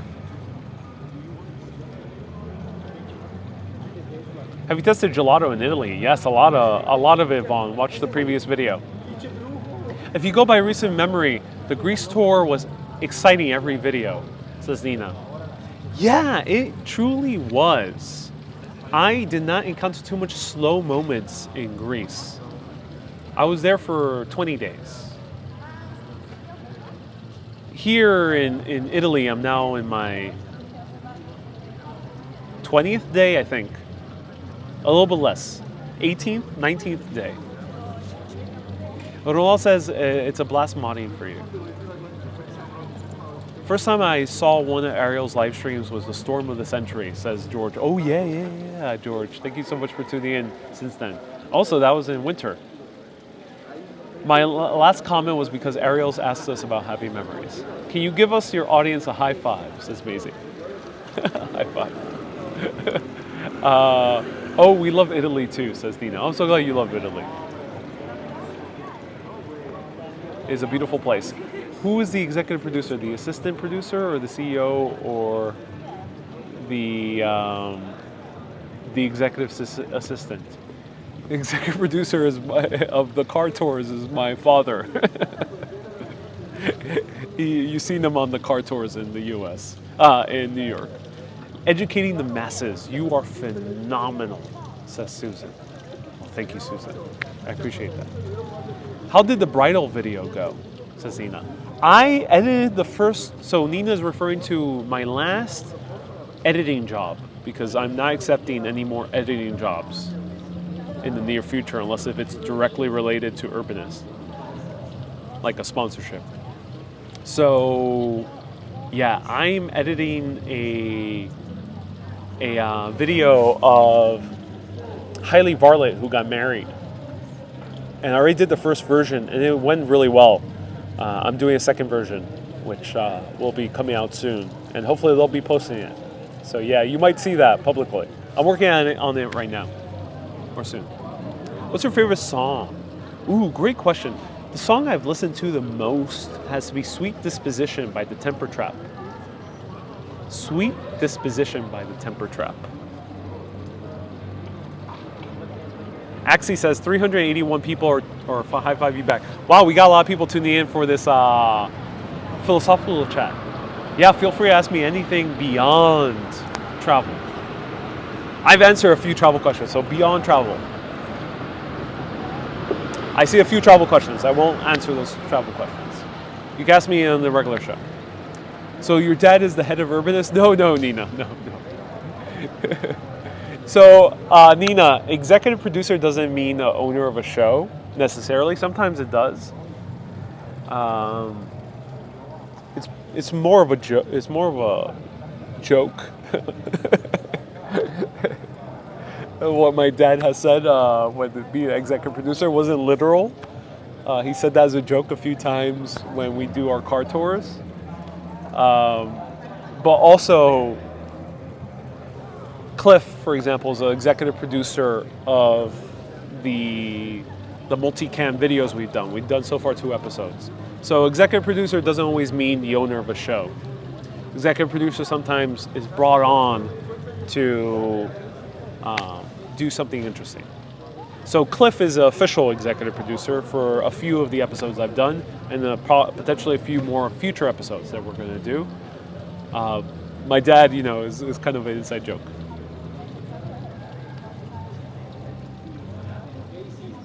But I'm very grateful for him driving us around, and especially during the height of the pandemic.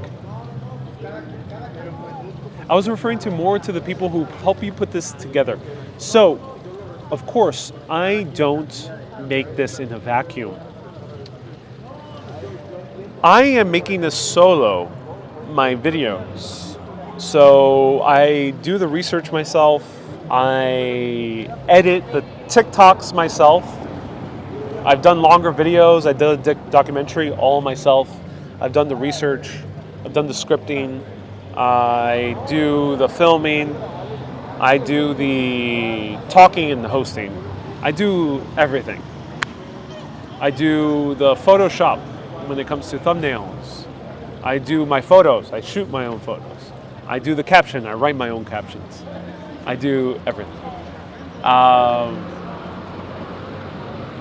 That said, it doesn't mean I'm a fully solo artist, because there are hundreds of engineers who make these platforms, that make this cell phone, that make this gimbal, that make this microphone. I am completely dependent on them. Not even in the least bit. If none of this existed, I would be relegated to telling stories in person, which wouldn't be a bad thing. But even then, to tell stories, even in person, just without any technology, requires historians for me to learn about history tales. Requires me learning podcasts or teachers of different sorts. It requires all this to make what I do. So I am not in a vacuum. This myth of a sole genius, I think, is bullocks. Michelangelo was not a sole genius. Beethoven was not a sole genius. Bach was not a sole genius. Steve Jobs wasn't a sole genius. No one was a sole genius. It's complete bullocks. Yes, some people paint in their own homes, but who made the paintbrushes? Who made the canvases? Who made the house that they're painting in? Of course not. You don't need to make a huge list of credits. I'm not going to credit every single engineer in my videos who makes the platforms of YT, Twitch, and FB. I'm not going to credit every single engineer. You know, I played my music. That music was paid for, and I own the full rights to it. I'm not going to always credit the artists who made them, even though I really appreciate their work. But recognize, as anyone working in anything, you are never alone. You're never alone. You're always doing something with someone. Beethoven, the greatest genius of classical music, required an equally genius to maintain his piano. And since he turned deaf during the late years of his life, he probably required an equally genius to write down the notes and the compositions. Genius is never alone. Genius is shared.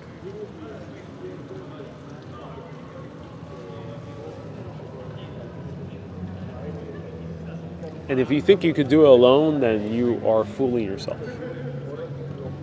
You're about to be sorely disappointed.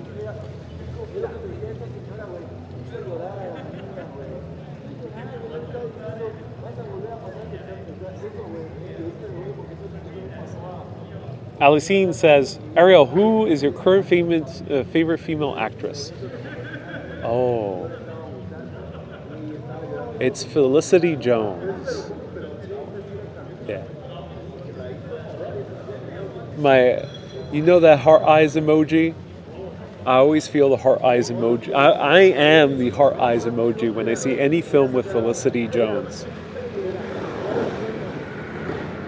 Anonymous Stu says, appreciate you. And Irene says, this sounds like the theory of the butterfly. Yeah, of course. And the reason I say that is because, especially in the U.S., in American culture, and many other cultures around the world, we perpetuate this idea that you work in a vacuum and that you are a complete genius by yourself,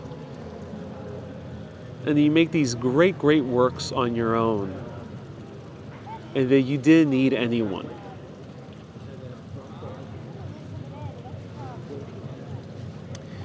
That is a bit of I think, a poisonous theory, because it ignores the very human nature within all of us. We cannot live on our own. Very 0.01% of the world lives completely isolated from everything else. And even then, they sometimes depend on some other people. But you can't get food on your own most of the time. You can't get building materials on your own most of the time. If you want to be a full hermit, it's going to be a very hard life, and very few people do it. Very few people, and it's very good reason why few people do it. It's not that many people can do it. Not many people do want to do it. It's not within our human nature in general. People need people. Life is about people.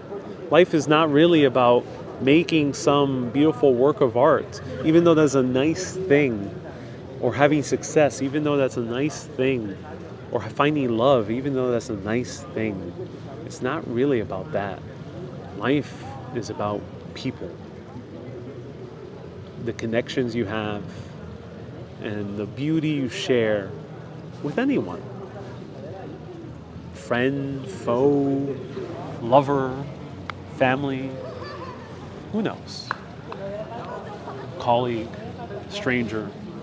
It's the beauty you share with others that truly makes life what it is. What's important to build? What is important to build your own circles? Oh, that's a good question. First, you gotta be yourself. You gotta really know yourself.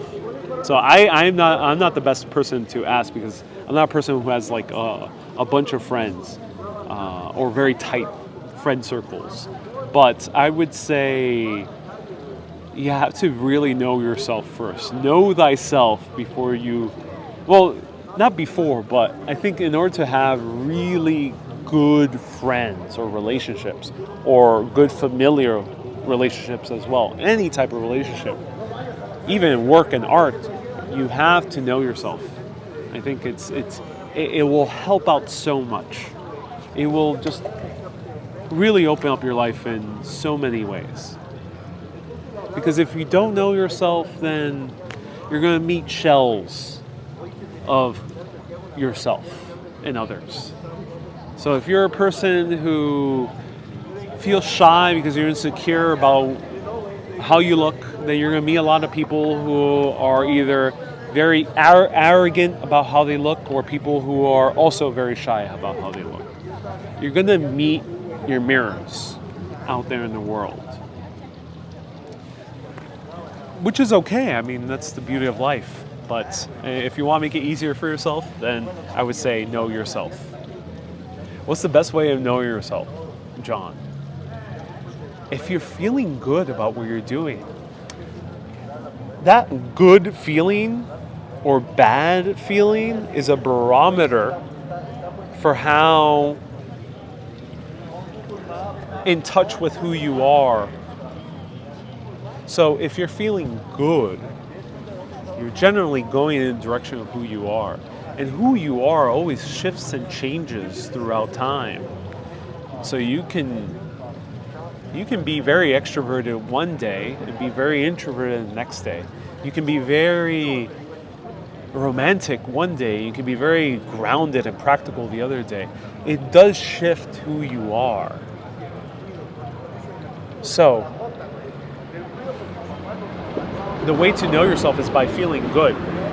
If you're feeling good, then you will be yourself. If you're not feeling good, then maybe that is an indicator of what. Try something different. You don't know what, you won't always know what to try different, but try something different. Move in a slightly different direction. Because if you do, then you might feel good. And then you'll realize, oh yeah. You know, I feel good, for example. I feel good when I'm being very expressive and very excited and very open. I feel good. So that is an indicator that's who I am at the moment. So that's how I should move forward. This is something we couldn't get from Bourdain, says Nina. Oh yeah, well Bourdain didn't do live video. And he wrote books, but of course a book is not as two-way of experience as this is. George says, Ariel is a bit tipsy. Indeed I am, George. Indeed I am.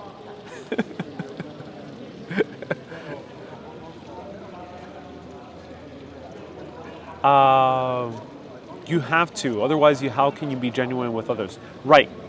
That's a great statement, Sarah. Great, great statement. How can you be genuine with others if you don't know yourself? So know thyself, and then you can really be with others. Really be with them. One thing that has stuck out with me going here to Italy. Italy is a country so associated with romance that I've been to all these different restaurants and all these different places, and I've seen the worst instances of how romance can be. I've seen people sitting at a table in pure silence, the man not paying attention at all to his company, the woman, them kind of holding resentment in pure silence. I've seen that a few times. Luckily, I have not captured that in video. I captured that in video once in Greece when I was at the other Philosophical chat of July. So I've seen that a few times already on this trip. And it's been very eye-opening for me because a place cannot cure any of your ills.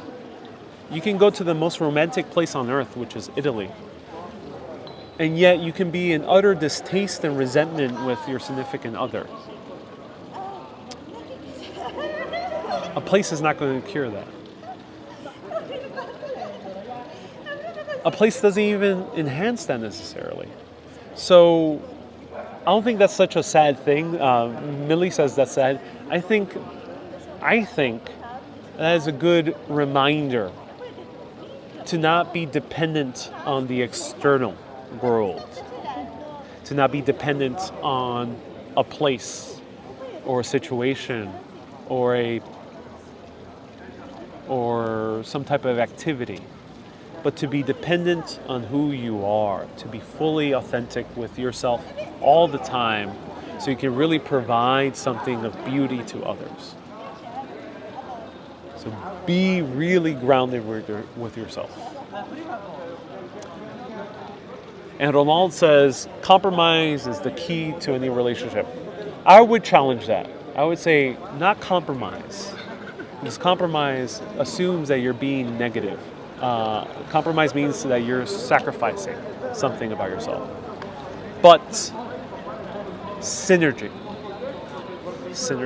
Lori sent a $10 super chat. Says, Ariel, enjoying your much appreciated work. Your contribution for the morning espresso and authentic pastry to enjoy. Thank you so much, Lori. I will definitely be enjoying that coffee and espresso tomorrow. I saw a good place that has amazing pistachio cornetos, so I can't wait to go. Elizabeth says, hello, beautiful man. Thank you so much, Elizabeth. I'm late, says Kenya. Oh, no worries. So true, it's within the person. Authentic, yes. This is the reason why I love your channel so much, says Christoph. I'm so glad. Love helps when you overlook things in all relationships. Yeah, of course. If you're infatuated with someone, you will overlook things. I mean, it happens with the city. You know, I've been infatuated with cities so much that, of course, I've overlooked the graffiti, or I've overlooked the homelessness, I've overlooked crime, or corruption. It's easy to overlook things when you're infatuated. Doesn't mean it's a bad thing. It just means that you're infatuated. Infatuated doesn't mean that you're seeing things so clearly, so that's okay. Too many topics, says Dean. Ooh, Dean, yes. It's all open in the air. What do you think about the 6 handshake theories? How many handshakes are between you and, say, the Dalai Lama? Oh, you know, the 6 degrees of separation. So that theory means that any person in the world is only 6 degrees separation from someone else. It can be literally anyone. And there's a game called 6 Degrees of Kevin Bacon, where you see if you're only 6 degrees away from Kevin Bacon. And the winner is the one who's closest related to Kevin Bacon. So if you know Kevin Bacon in person, you win every game of 6 Degrees of Kevin Bacon. But yeah, it's a very interesting theory. Very interesting theory. Matt says, I take a nap. See you on Tuesday. Thank you so much for tuning in, Matt. Lynn says, Ariel's so intuitive. Indeed I am. Kiranadia says, Felicity Jones, your favorite actress. Does that mean your perfect partner would have a bit of that style, or would you be totally open to that woman of any appearance?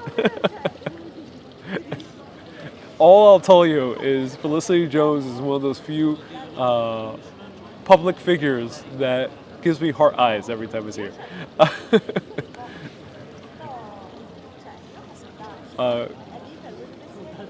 I saw Kevin Bacon in person. Susie, you won every game. Susie has met Kevin Bacon or seen Kevin Bacon. If you shook, so you don't win every game because you did not have an interaction with him. But if you shook his hand and he acknowledged you as a human being, then you do win the game, Susie.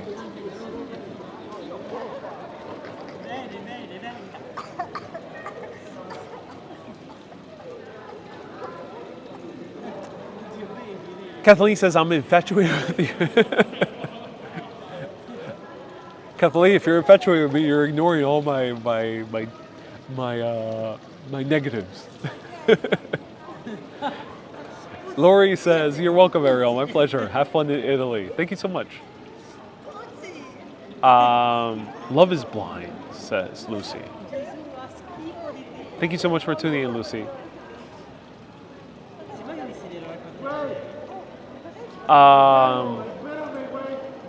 Let's see what else people have said.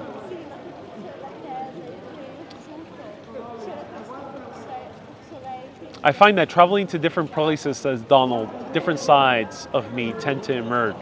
But all those things are part of me. I just need the reminder sometimes. Right. That's the beauty about traveling. You truly get to know yourself, I think, while traveling. One thing, there's someone shouting, random man on a bike. One thing I've learned in Italy specifically is how much I really love to be kind of loud and expressive. No, not loud in a rude way, but I kind of love like expression.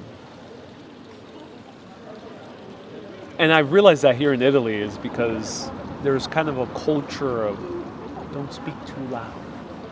If you're in a lot of restaurants are pretty quiet compared to American standards.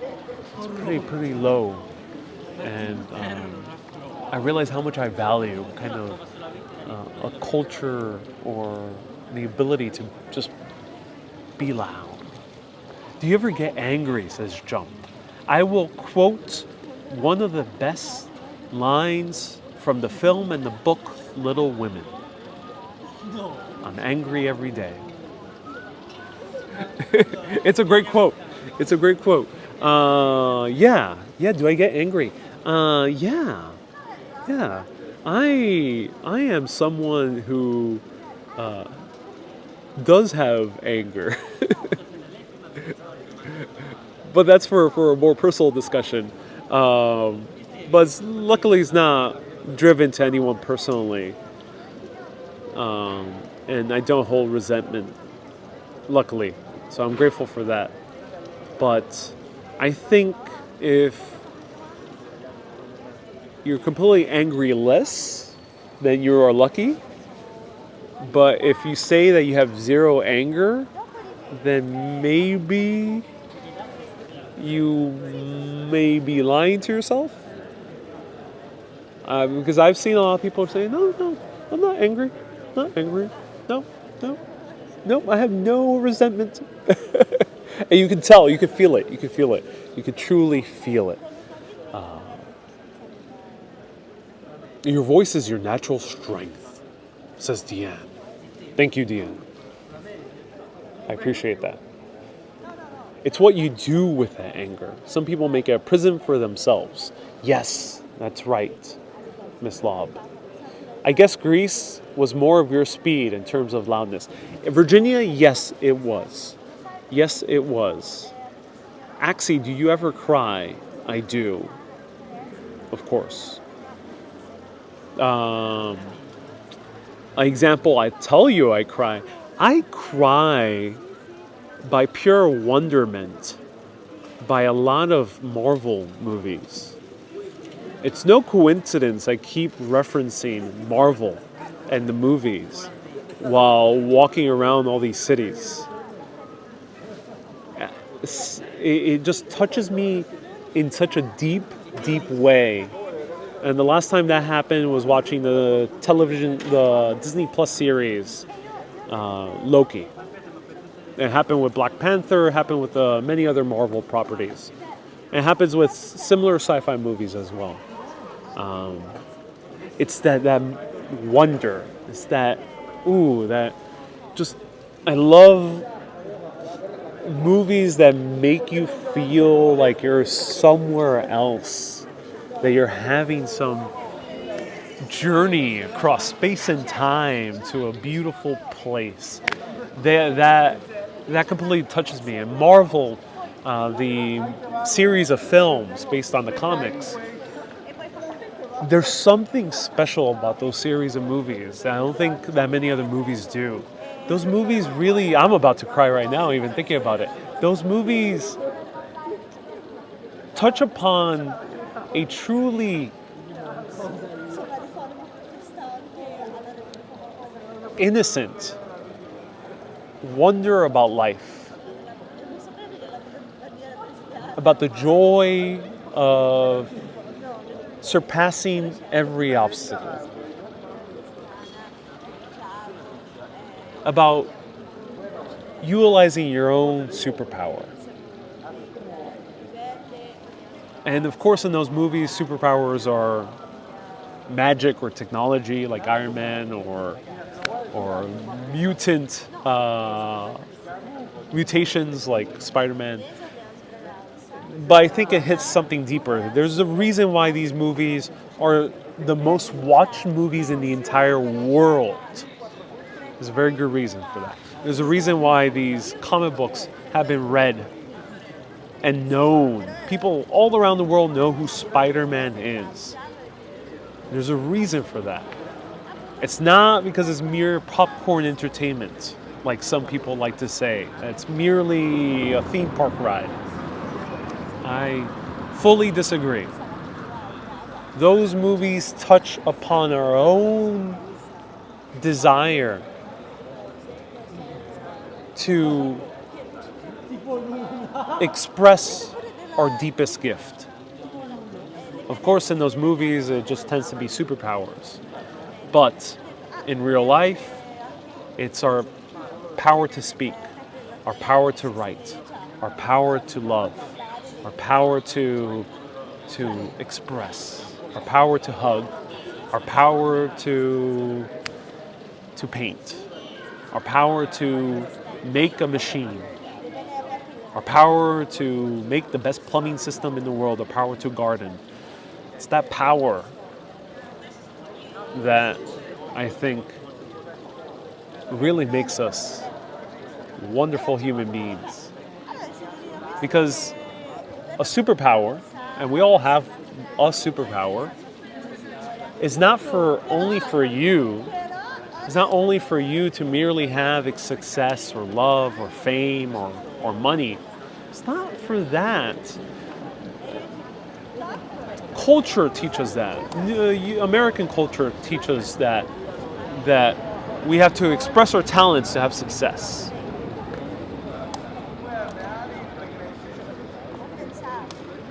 But our true superpowers are for others. Life is about people. And we have superpowers to brighten the lives of others. And if you take advantage of that, then you'll be touching a lot of lives in the most beautiful way possible. And that feeling is better than all the money, fame, sex, or material wealth that the world can offer. It truly is.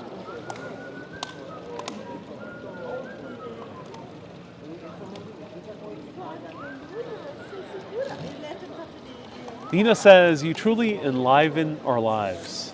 You're so right. Miss Love, I'm so glad you agree. Staten Island should be the new superpower mecca, says Dean. Indeed, we hold the power of the like button. Indeed you do, Mr. Bot. Indeed you do. You have been company and comfort in so many ways through this pandemic, says Irene. Lockdowns and not being able to see my family never change when you are rich and famous. Never forget us, says Irene. Of course, Irene. Everyone send hearts to Irene. She's been such a wonderful, super urbanist for so long, watching for since I started. I'm so happy, Irene, that I could provide some virtual company. Very well said, says Lucy. Please someone pass me a tissue, says George. Everyone pass George a tissue. How do you feel about publicly unmasticated all over Greece? How do you feel about publicly unmasticating all over Greece and Italy?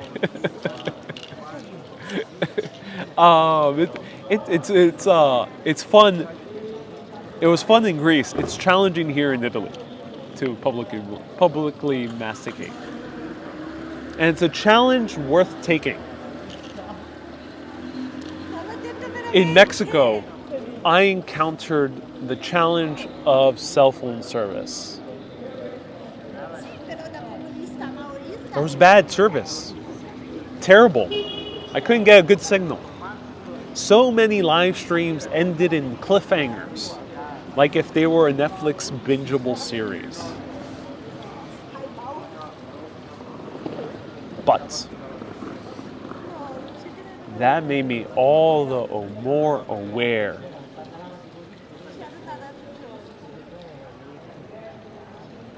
that making live video is truly unique, and that it made me determined to make it work any way possible.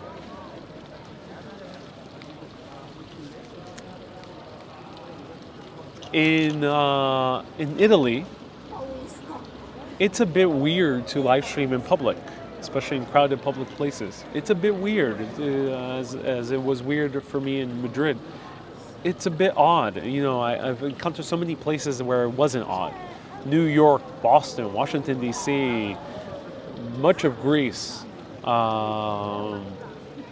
Paris and London. They're not so weird to make videos. But here in Italy, it's a bit weird. Not to the fault of anyone, but it's a good challenge. It's a good challenge because it is a good indicator for me to say, I am who I am. I speak loud. I laugh loud. Oh, I do. Sometimes I found myself hanging out with someone at a bar or a restaurant with friends I met in Italy, and I'm the loudest one laughing. Like I hung out with Cassandra in Sorrento. I was the loudest one there at that bar. I am who I am. I like my pineapple on pizza. I like holding my cup of wine by the very glass, not by the stem. I recognize why the culture is the way it is, and it's beautiful, and I respect that. I don't want to make anyone uncomfortable. I don't want to make anyone feel like I'm rejecting them. But with any culture, also it's a two-way street. You cannot expect the culture to restrict you, to repress you. So, with all due respect, I'm going to put all that pineapple on all that pizza. So, that's why I've learned in Italy to be fully willing to be yourself. Of course, with respect and with care, with love. Be fully yourself. And to not be ashamed of who you are. I am a person making videos, live, walking around this beautiful country. I get very weird attention from it. People giving me the evil eye, side eye, as I'm live streaming in a restaurant. When I've met people, I told them I do live videos. They gave me the weirdest responses. People have assumed right off the bat that I'm some vapid influencer. And when I tell them why I do live videos, some of those moments they've been truly shocked. They were like, "What? You do live videos for people who can't travel?" They were so shocked to hear that, because in their minds they just projected an image of me being some vapid influencer who likes the camera being pointed on their face for fame and attention. I've encountered that all around this country. And I don't blame anyone for it. Hold no resentment. But it has been an incredible challenge. A very beautiful challenge. Because that challenge has enabled me to really ground myself in who I am and why I love doing what I do. And I would do it despite the circumstances. In Mexico, it was despite the internet service. And here, it's despite the culture.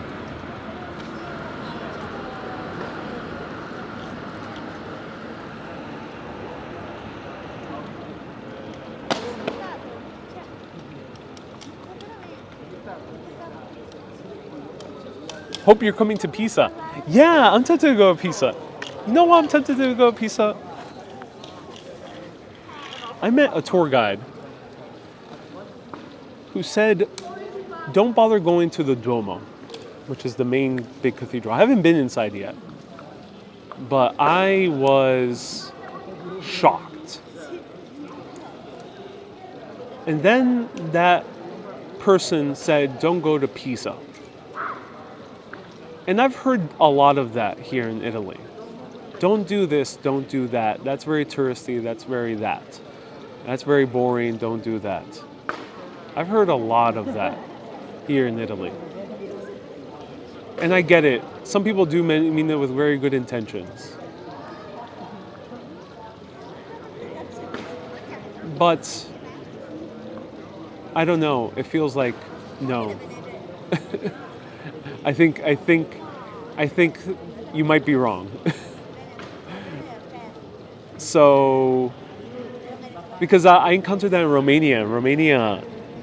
It was I found it very fascinating. Bucharest, I found it a very fascinating city, and many of the people I met there said, "Don't go to the huge palace." And I'm like, I listened to that, even though I was really intrigued by it. And then I meet other people here recently who said, "Why didn't you go to the main palace? It was so amazing." So yeah, sometimes don't really listen to others if your heart is telling you otherwise. Rabbit pizza. I haven't tried that yet. I don't know how that would be. Do you make decisions based on your intuition? I try to do that most of the time, actually, yeah. Of course, I'm human. We're all human here. So there's going to be many moments in my life where I don't follow my intuition per se. But yeah, I try to follow my intuition all the time. Sally says can't hear me. I'll put my mic a little bit higher. Can you hear me now?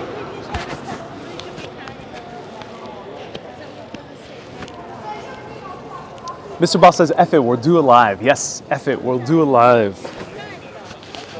Okay, that might be better. People can be opinionated. Yeah, Catherine, yeah. That's what I've learned in this country. There's a lot of opinions. But again, no one's being mean or disrespectful or against your personal interests.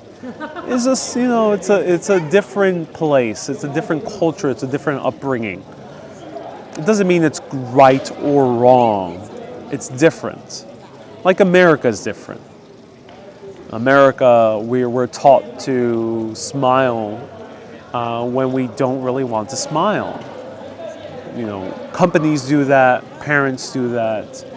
It happens a lot. Schools do that. It happens a lot. So in America, we tend to smile when we don't mean it. But other countries just have their own quirks. So it's best to not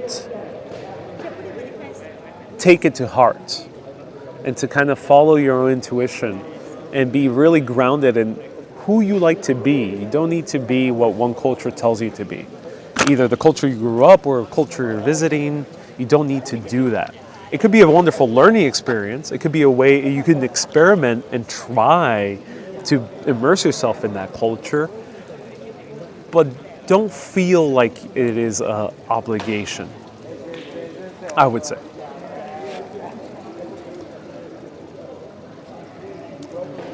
So Mona, let's see Mona's question.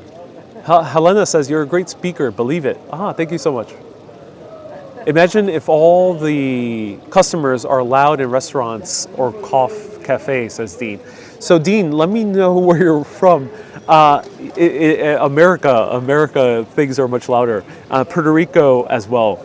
So Puerto Rican culture and New York culture, many parts of American culture, things are much louder. People speak louder. People are more expressive in those cultures, especially in like restaurants, eateries, cafes. Yeah.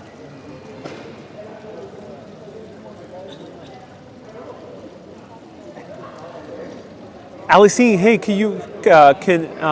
Mona says, Ariel will answer, I'm sure, if he wants to know. I asked his questions. Mona, ask your question one more time. Mona, question says, you've been doing live streams in a while. In your opinion, where do you see this type of genre going in the next decade versus syndicated programming? That's a great question. Pat says, I've been to Ireland several times and I had a better time with my hubby, not along. He never wanted to see anything. Pat, that's funny.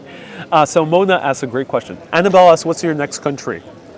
Ooh, as I mentioned, being here in Italy has kind of opened my appetite for Ireland and UK. Ireland and Scotland, and someone earlier mentioned Liverpool and those other areas of England, has opened up my appetite for those places. I've been more intrigued about going there. I watch more YouTube than TV now, says Zap. So yeah, in terms of how live video will move forward, for example, live video in Asia is a $9 billion industry. $9 billion. People make 7-8 figures, more than celebrities do in China, by eating on camera. And they're not even talking about like the history, or they're not even describing the food or criticizing the food or whatnot. They're just merely eating on camera. $9 billion. And some of those individuals are making $1 million plus per year, eating on camera on live video. And that's just one portion of live streaming. And Dean says China is a big market. Indeed it is. It is a big market. But the English-speaking market is also as big as China. So why in China? Of course, it has to do something with the culture over there. But I think beyond that, China has moved on such a breakneck speed, along with Japan and Korea, in terms of technology, that they are a few months ahead of us in terms of content, of trends. So there is no coincidence that right now one of the most popular musics in the world is K-pop, Korean pop music. It's super popular. Super popular. The band BTS, I'm getting it right? BTS. They make more than 1.6 billion per year. So, if you think about that, What is that an indicator of? If you see a bunch of bubble tea places opening up in New York and in San Francisco and other cities, we saw a bubble tea place here today, what is that an indicator of? It's an indicator of that culture from Asia is spilling and influencing culture in the West. And that might sound outlandish. Oh, no way will Chinese culture get here in the US. There's an economic incentive to do so. Hollywood, music. And also so-called soft power, which is cultural power. But B, it has happened before. British culture has invaded America during the 60s and 70s. American culture invaded the world for the last part of the 20th century. Jeans are worn almost all around the world. At first they were an American thing. They were invented in America. Or there was jeans, some type of jeans in some other places. But jeans as we know it was an American thing. Many fashions that we wear all around the world were from America. Hamburgers, American. Coffee culture, lots of it comes from America. America deeply influenced the world because of its massive economic rising.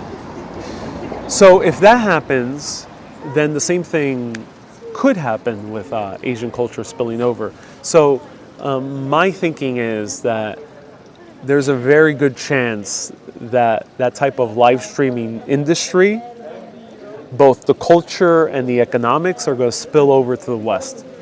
So live streaming is going to be a very big thing. It's not yet. It is in gaming. Some people are making $500,000 per month, like the game streamer Ninja, because people just love watching game streams. I don't know. It's like explaining why people love mukbangs, which is eating food on live. But live streaming is like any other type of new industry. It's like radio in the 1920s. Right now, this type of live streaming is like radio in the 1920s. It seems like an utter waste of time to most people. This is what I get from meeting certain people. Who watches a 2-hour live stream, 3-hour live stream? Why are you traveling and showing it on live? Who wants to see you walking around Sorrento or Santorini? I get this type of reaction a whole lot. Radio had the same thing in the 1920s. Who wants to listen to people chat for an hour or two? Who wants to listen to music being played over on replay? Who? Who cares about listening to the news spoken? Just read it. Just go to the cinema, see the reels. People had the same impression with movies. Why is someone going to watch a movie? It's a screen. There's no real actors. There's no real music, or at least later on, there was no real music. There wasn't even sound in the beginning. Why are you going to watch movies? Just go to a play. Just go to an opera. People thought that about theater and opera. Why are you going to the theater? It's a waste of time. People just yell. There's people in costume. Who cares? Just go read a book or listen to a storyteller in the bar. People said that about books. Socrates himself, the ancient Greek philosopher, didn't like writing things down. He didn't even like reading because he thought books would inhibit memory. So he himself, one of the greatest philosophers of the Western world, said, why are you going to write? Why are you going to read? It's going to be detrimental to the way you remember things. We have been through this over and over and over. People have said that about vlogs. Why are you watching a dude pointing the camera to himself while he's riding a skateboard and drinking a green juice and using his drone at the same time? Why? Why are you watching a dude making 40 cuts of edits in a few minutes as he's displaying his merch and doing some crazy antics. Why? Why are you watching that? It doesn't make sense. Just watch a real movie, watch a real TV show. And if you watch news reports from the 1990s, someone just quoted it. Why the internet is not going to work? Amazon? Oh, no one's going to buy stuff online. Why would you buy a book online? You're going to go to the store. Amazon, no. That's what a lot of people are saying about live streaming. Live streaming isn't really a cultural thing, though it might have hit certain cultures first, like it did with China and Korea and Thailand. Just like movies, it hit America first, and then it hit Britain. But just like movies and radio and books, it eventually spread all around the world. No longer is Hollywood only in America and a few countries in Europe, but it's in Italy, it's in Nigeria, it's in India, it's in every part of the world. So, vlogs. Not only are vlogs popular, it's not only an American thing, or a British thing, or a Turkish thing, or a Brazilian thing. Vlogs are now popping up in Italy, they're popping up in China, they're popping up in Japan, they're popping up in Thailand, they're popping up in India, they're popping up in Nigeria. One of the most followed TikTokers in the entire world is Nigerian. He's more followed by some of the biggest celebrities. He has more viewers than Lady Gaga or Kim Kardashian, a Nigerian kid on TikTok. So that goes to show that these types of mediums might sometimes take quite a while to get up to mass popularity, but they will blow up at some time. Live streaming is like that. Live streaming is not merely a fad, because if it were merely a fad, you wouldn't be watching this for 5 years. It wouldn't be a 9 billion industry in China. It wouldn't be. If it were merely a fad, it would have already disappeared by now, like the mini disc. It would have already disappeared, but it hasn't. So think about that. Yeah. So I think live streaming is going to blow up significantly, and then once it flows up, it's going to really become a crazy thing. Yeah. So Mona says, I think the Ariel, the industry, will eventually overtake syndicated programming. So it might displace linear television, I think. Yeah. Yeah, I think live streaming is going to be gigantic in ways we cannot foresee right now. And I think people are going to look back at the stuff I'm making, my friend Action Kid is making, Walking Commuter, Only Japan Go. There's many other people making great live videos out there in terms of travel or exploration. People are going to look back at this crowd as they did looking back at the Impressionists of painting.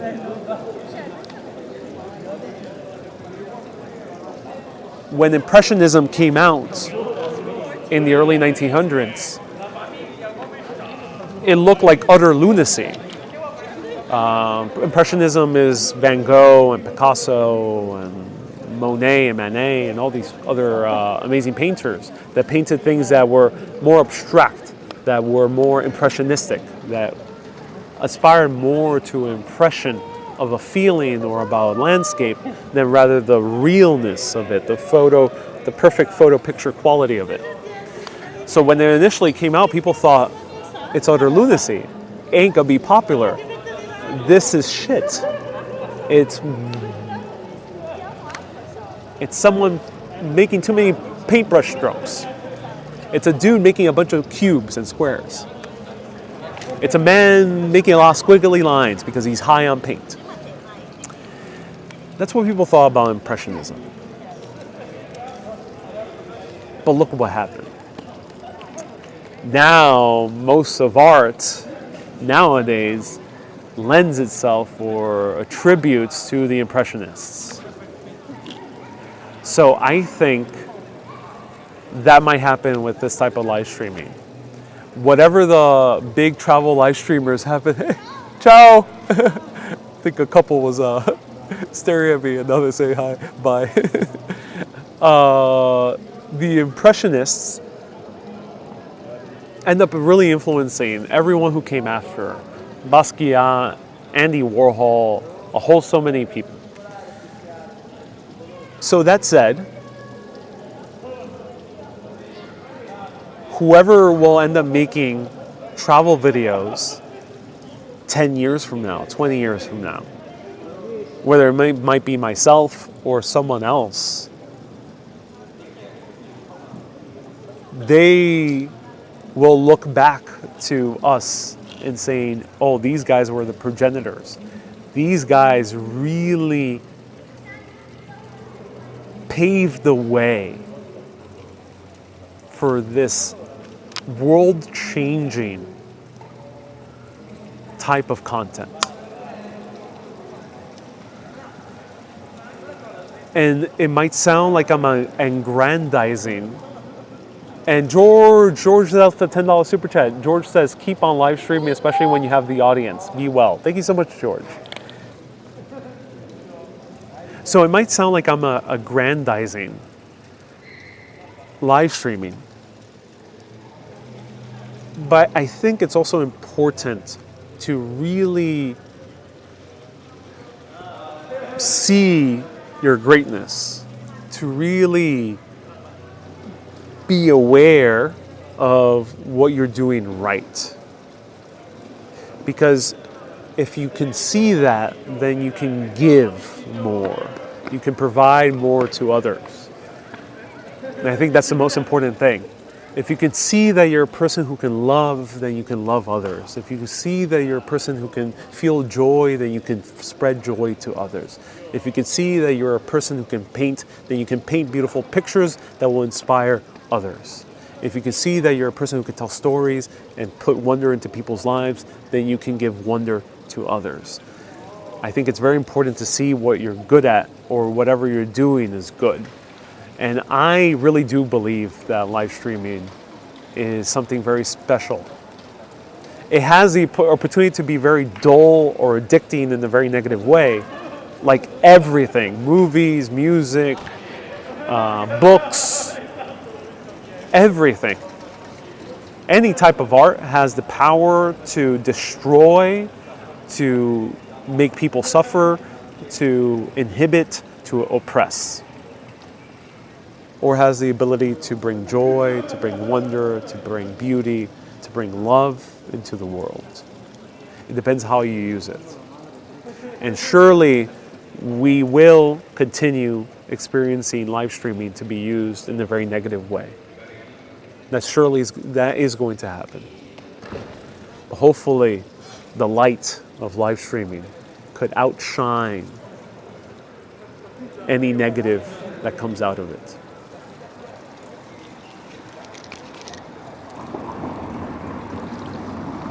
Will you ever go to Spain? I already went to Madrid. I did a week in Madrid. Madrid. And buongiorno, Señor Vieira, says Alex. Hey, buongiorno. Welcome. All right, did I miss any questions? Let me see. I'll answer a few more questions. Let me know if you want me to answer a few more questions, briefly. And let me know if you enjoyed this. It's pretty impressive you do these Q&A live streams by sitting in one spot over an hour. Not many live streamers do. I'm glad you enjoyed these Q&As. Thank you. Roy says, yes, keep going. Panama City is a must. I would love to go to Panama. How much sleep do you get each day? I sleep maybe about 8 hours each day around there. Have you seen Luca? I've heard about it. It keeps popping up.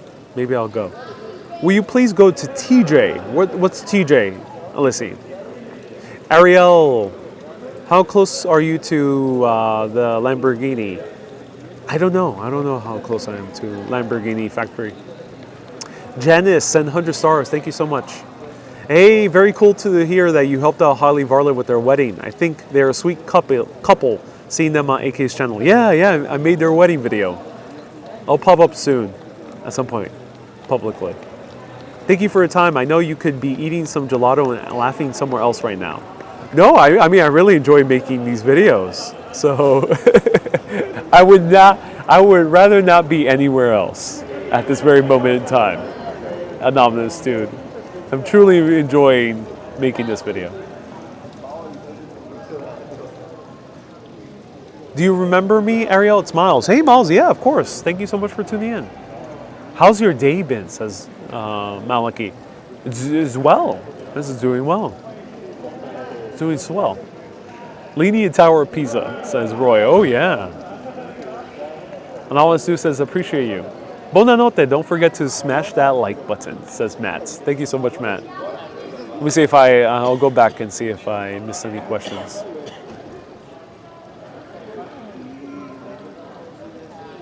Basquiat dated Madonna. Oh, interesting. Interesting.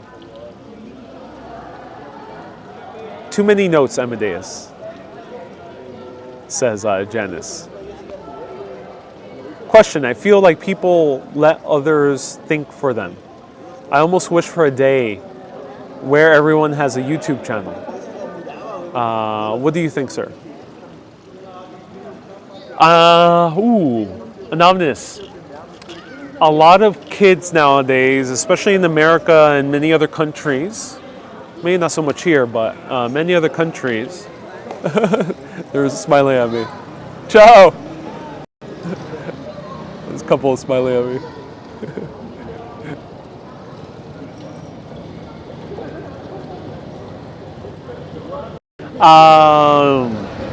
Yeah, a lot of kids want to be YouTubers nowadays. So according to a few surveys, the career that kids have said that they grow up and aspire to be nowadays is YouTuber or content creator. So it used to be like pop singer 10 years ago or 20 years ago.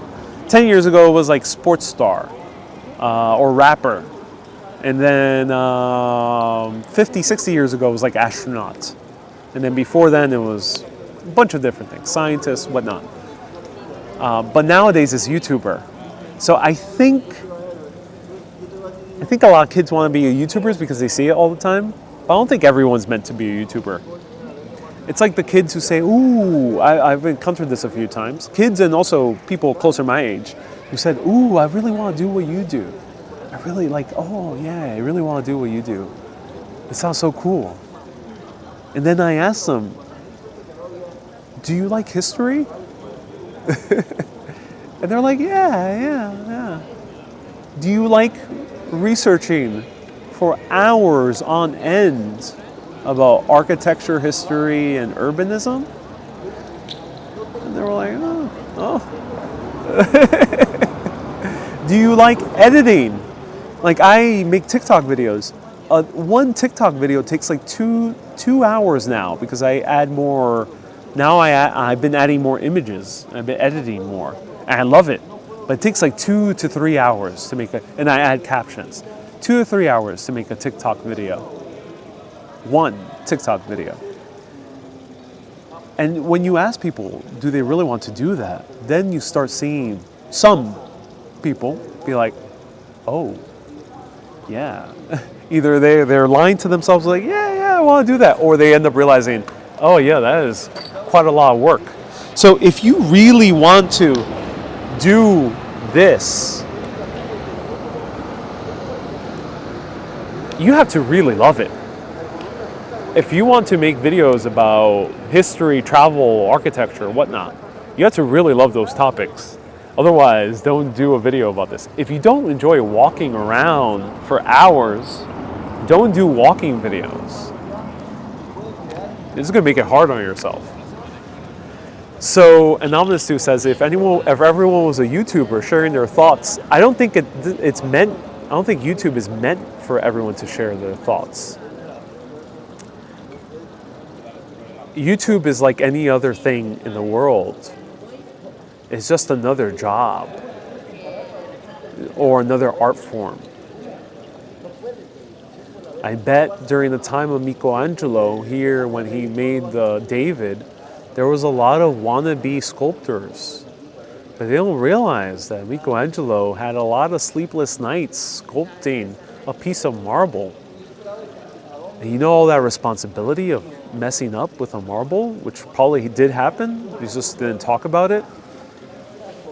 That's why Michelangelo smelled, according to many reports. He reeked. The man, people thought he looked homeless. People thought he was homeless. Because of Michelangelo, we have this myth of the starving artist. Michelangelo was never starving. He was never really that poor. He made a whole lot of money. But the reason he looked like that was because his work required so much time and dedication and focus that he really didn't pay attention to anything else. He didn't pay attention to the way he smelled. He didn't pay attention to his clothes. So he was a raggedy man with a raggedy beard and raggedy clothes and very smelly because he just spent so much time with his neck cranked up because he was painting the Sistine Chapel or carving a piece of marble with a David. It looks easy, but it isn't. But the thing is, was Michelangelo suffering? Some artists maybe do suffer. But some artists really just utterly love what they do. They just are blown away and in this utter bliss a good portion of their time because they truly love what they do. And I think the same thing applies to what I do on video or telling stories. I just love what I do. I love telling stories. I love walking around. I love learning about the history and retelling it. I love it. I love it. I love writing and telling stories that way as well. I love it. It brings me energy. I can research for hours, and it is no pain to me. It is no suffering to me. It is a pure joy. Sometimes it's a bit difficult. Sometimes it's a utter bliss. But the point is, it doesn't feel like super hard work. But if you tell that to anyone, then they're going to misinterpret it and think it's easy. But it's not easy. Because if I were to be an architect, I don't really want to be an architect. So if I were to force myself to do schematics and learn the math of building this gigantic skyscraper, I would be suffering. I would be, oh my God. I'll be so drained. Or if you were to tell me to be a full-time editor, video editor, while I like editing these now TikTok videos, I don't really like editing full videos that much. So I feel drained when I mostly edit a lot of the time. So, yeah, Anonymous Dude, that's a very long way to answer your question, but I think not everyone's meant to do YouTube videos. And when it comes to speaking your mind, I think the reason people don't speak their mind is because they're not doing what they're really great at, what they really have a true deep gift for. So a lot of people want to be YouTubers and try to do that, or Instagram influencers, but they're not being themselves because they're not sharing their deepest gift. So if you're a plumber and you really love plumbing, when you make that plumbing system or that aqueduct or that fountain or that toilet system, you will be truly yourself. You will be sharing your deepest gift. And that is a wonderful thing. And that's why there are certain places in the world where the aqueduct system is just a thing of beauty, like here in Italy. The aqueduct systems have been lasting for millennia, 2 millennia. It shows that those original plumbers loved their job. They were truly being themselves. Of course, it's more complicated than that, but it's a simplification to illustrate that to really think for yourself, do what you're great at. If you're great at painting, paint. If you're great at writing, write. Not even great at. That's not the best way. If you feel good writing, if you feel good painting, if you feel good making a YouTube video, if you feel good editing, if you feel good plumbing, if you feel good gardening, if you feel good cooking, if you feel good being a chef, if you feel good being a director, if you feel good being an engineer, if you feel good being a programmer, if you feel good being a technician, if you feel good being a garbage person, if you feel good being a cleaning person, if you feel good being a CEO, if you feel good about being a president, if you feel good anyway, then do it. Because then you truly will be thinking for yourself. Okay. If you feel good, eat gelato a day. Yes, says Lucy. Yes. You know, maybe there's a job out there for you, gelato a day. Maybe there is. I feel good walking around, so I made a job for it. So yeah, if you do feel truly good eating gelato every single day, then maybe there is a job for that. Maybe you could be a gelato reviewer, or an Instagrammer, or a gelato YouTuber. Potentially. Or actual gelato maker, potentially. It feels good watching this channel, says George. Oh, I'm glad. Know you are a filmmaker. What is your ultimate type of film that you want to make? And would it be shot in another country? Asked Mona.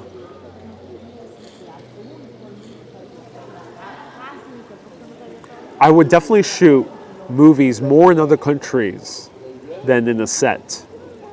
I would love to shoot on location. The ultimate movie I want to do, I already made the soundtrack for. Check out the album Afterworld. It's literally the soundtrack for the movie I would make.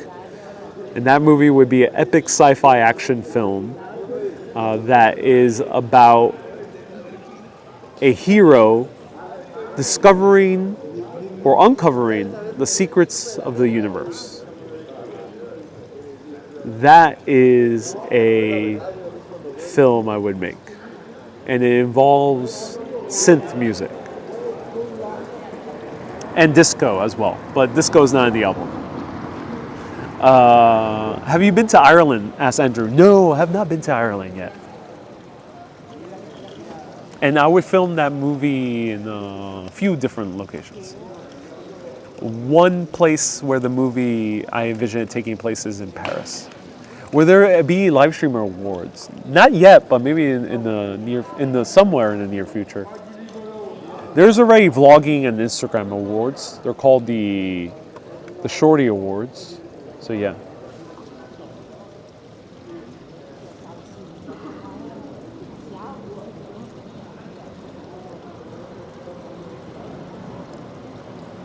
Have you seen the film Brooklyn? Yeah.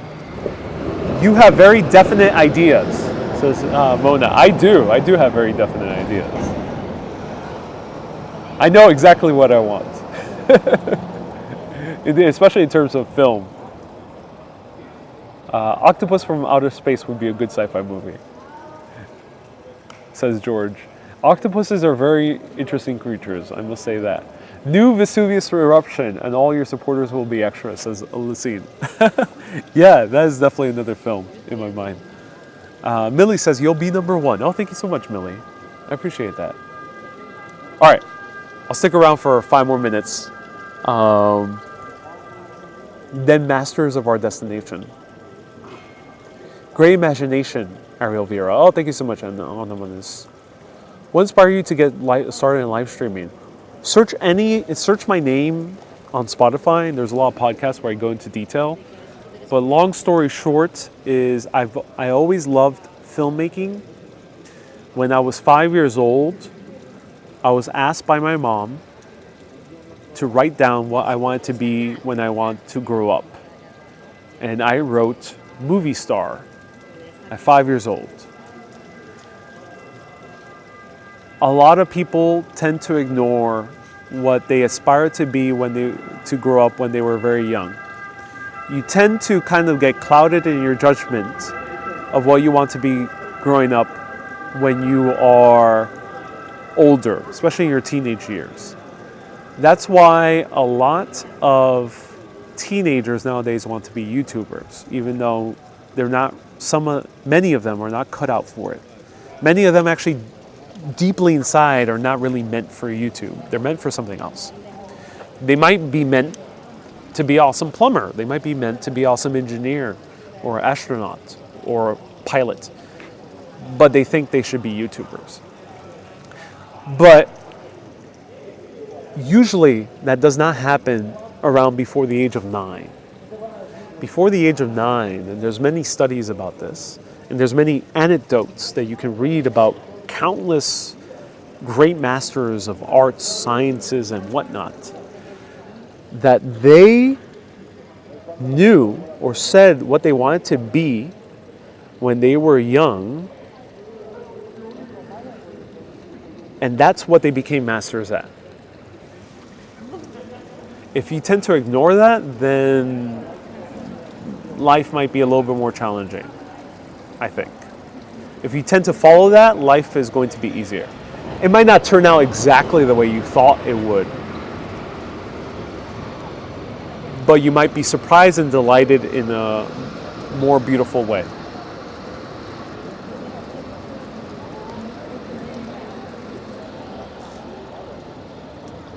Do you have a plan B, says Jen? No, there's no room for plan B. But I'll tell you this, I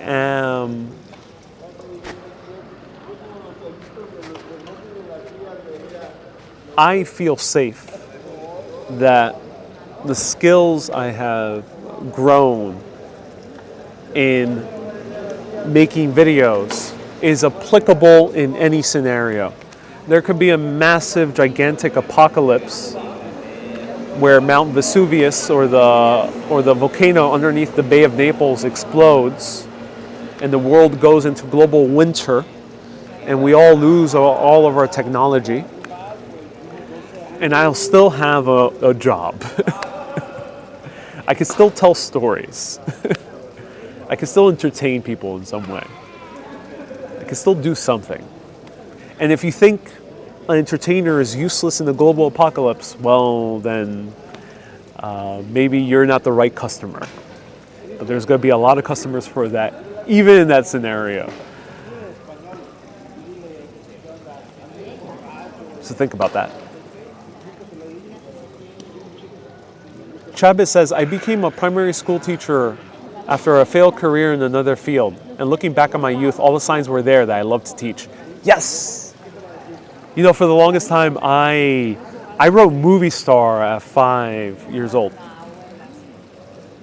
And as a little kid, I probably wasn't thinking about the fame part, per se. Because yes, especially as a teenager, you start aspiring, some people start aspiring for fame. It probably wasn't about the fame. It was about the entertainment. It was about bringing wonder to people. You know, being a movie star is more than just fame or wealth or celebrity. Being a movie star is about bringing happiness to the world, bringing joy and wonderment to others. That's what being a movie star is. That's probably what I meant when I was 5 years old. So yeah. The locals are going to think you're talking to yourself. I think that's mostly the case here in Italy, says George. Yeah, I think that's the case here mostly in Italy. I don't think a lot of people know what live streaming is, except the younger Gen Z. So kids that are younger than 23 years old probably know exactly what I'm doing. Otherwise, I think a lot of people probably have no idea what I'm doing. Or they're thinking I'm recording one very long video. All right, everyone. Thank you so much for tuning in. Sarah says, thank you so much. Wishing you, everyone, a good night. Listen to some INXS tonight. Okay, INXS. I'll check it out. INXS. Inspire Life is a teacher. Oh, yeah, he is, Janice. There's a video of someone who going to the World Trade Center in the 1990s. And the videographer didn't. Ooh, David, your message got cut off. I always wanted to be a cashier in the grocery store. I got several toy cashiers from Santa growing up. I enjoy meeting people and hearing their stories, says Veronica. It's very interesting when we look back. Thank you for the reflection. Yeah, that's cool. In the US, we tend to diminish things like that. We tend to say, oh, cashier, you know, that's a means to an end. Watch the movie Home Alone 2. The cashier in that film was the owner of the toy stores. Minor spoilers. And that man, or at least the fictional depiction of a cashier in that film, was the most beautiful cashier you can have. Someone who truly brought joy to a little kid for a mere few minutes and impacted his life in a deep, deep way. That's a beautiful thing. You can't take that away from any cashier who's able to do that. Same thing with any different career out there. Kedia says, okay, thank you. Love and light to all. I was just in the city yesterday and went to the World Trade Center, says Miles. Oh, cool. Have a relaxed night, Ariel. Thank you for chatting with all of us. Thank you. Always a pleasure. I was at the top of the World Trade Center in 2000, says Art. Much love to everyone in the chat. Ariel's on fire today, says Zep. Oh, so glad you think I'm on fire. Thank you, Mr. Bot. Says, thank you for the amazing trip, all the beautiful sceneries. Thank you, everyone. If you enjoyed this philosophical chat, press that like button. Press that like button in the previous videos, especially. Because those videos, again, the YouTube algorithm still doesn't know what to do with them. Live streaming is still new. Live streaming in these particular countries is still new. Not that many people doing live streams in Florence or in Rome or in Athens. So let's help the YouTube algorithm learn about live streaming. So press that like button. And on Facebook, the best way to do that is share the more history or walking videos with relevant Facebook groups, like about history, travel, or in this case, Italy, or about the respective country. Share those videos on those platforms. And on TikTok, feel free to like and comment. That's another way to support as well. And then beyond that, feel free to become a patron, patreon.com/urbanist. And there you can get, oh, I don't have it written down yet. There you can get access to 360 videos, which I'm publishing a few more. I have a few more of Rome, but like 2 or 3 more of Rome. And then you're gonna see a few of Florence as well. And then there's a bunch of Greek ones as well. That it won't probably be posted publicly until I'm back in New York. So if you wanna get access to all those 360 VR videos, you can become a patron, patreon.com/urbanist. When will I be back on tomorrow? 5 p.m. And then later on, probably at 7:15, 7:30 p.m. for a food video, but no promises. But 5 p.m. definitely, 5 p.m. I'll see you tomorrow live. Everyone, keep being awesome and always keep on exploring. Have a great day, everyone. Lori, thank you so much for tuning in. Nina, everyone, Irene, Donald, everyone. Bye-bye.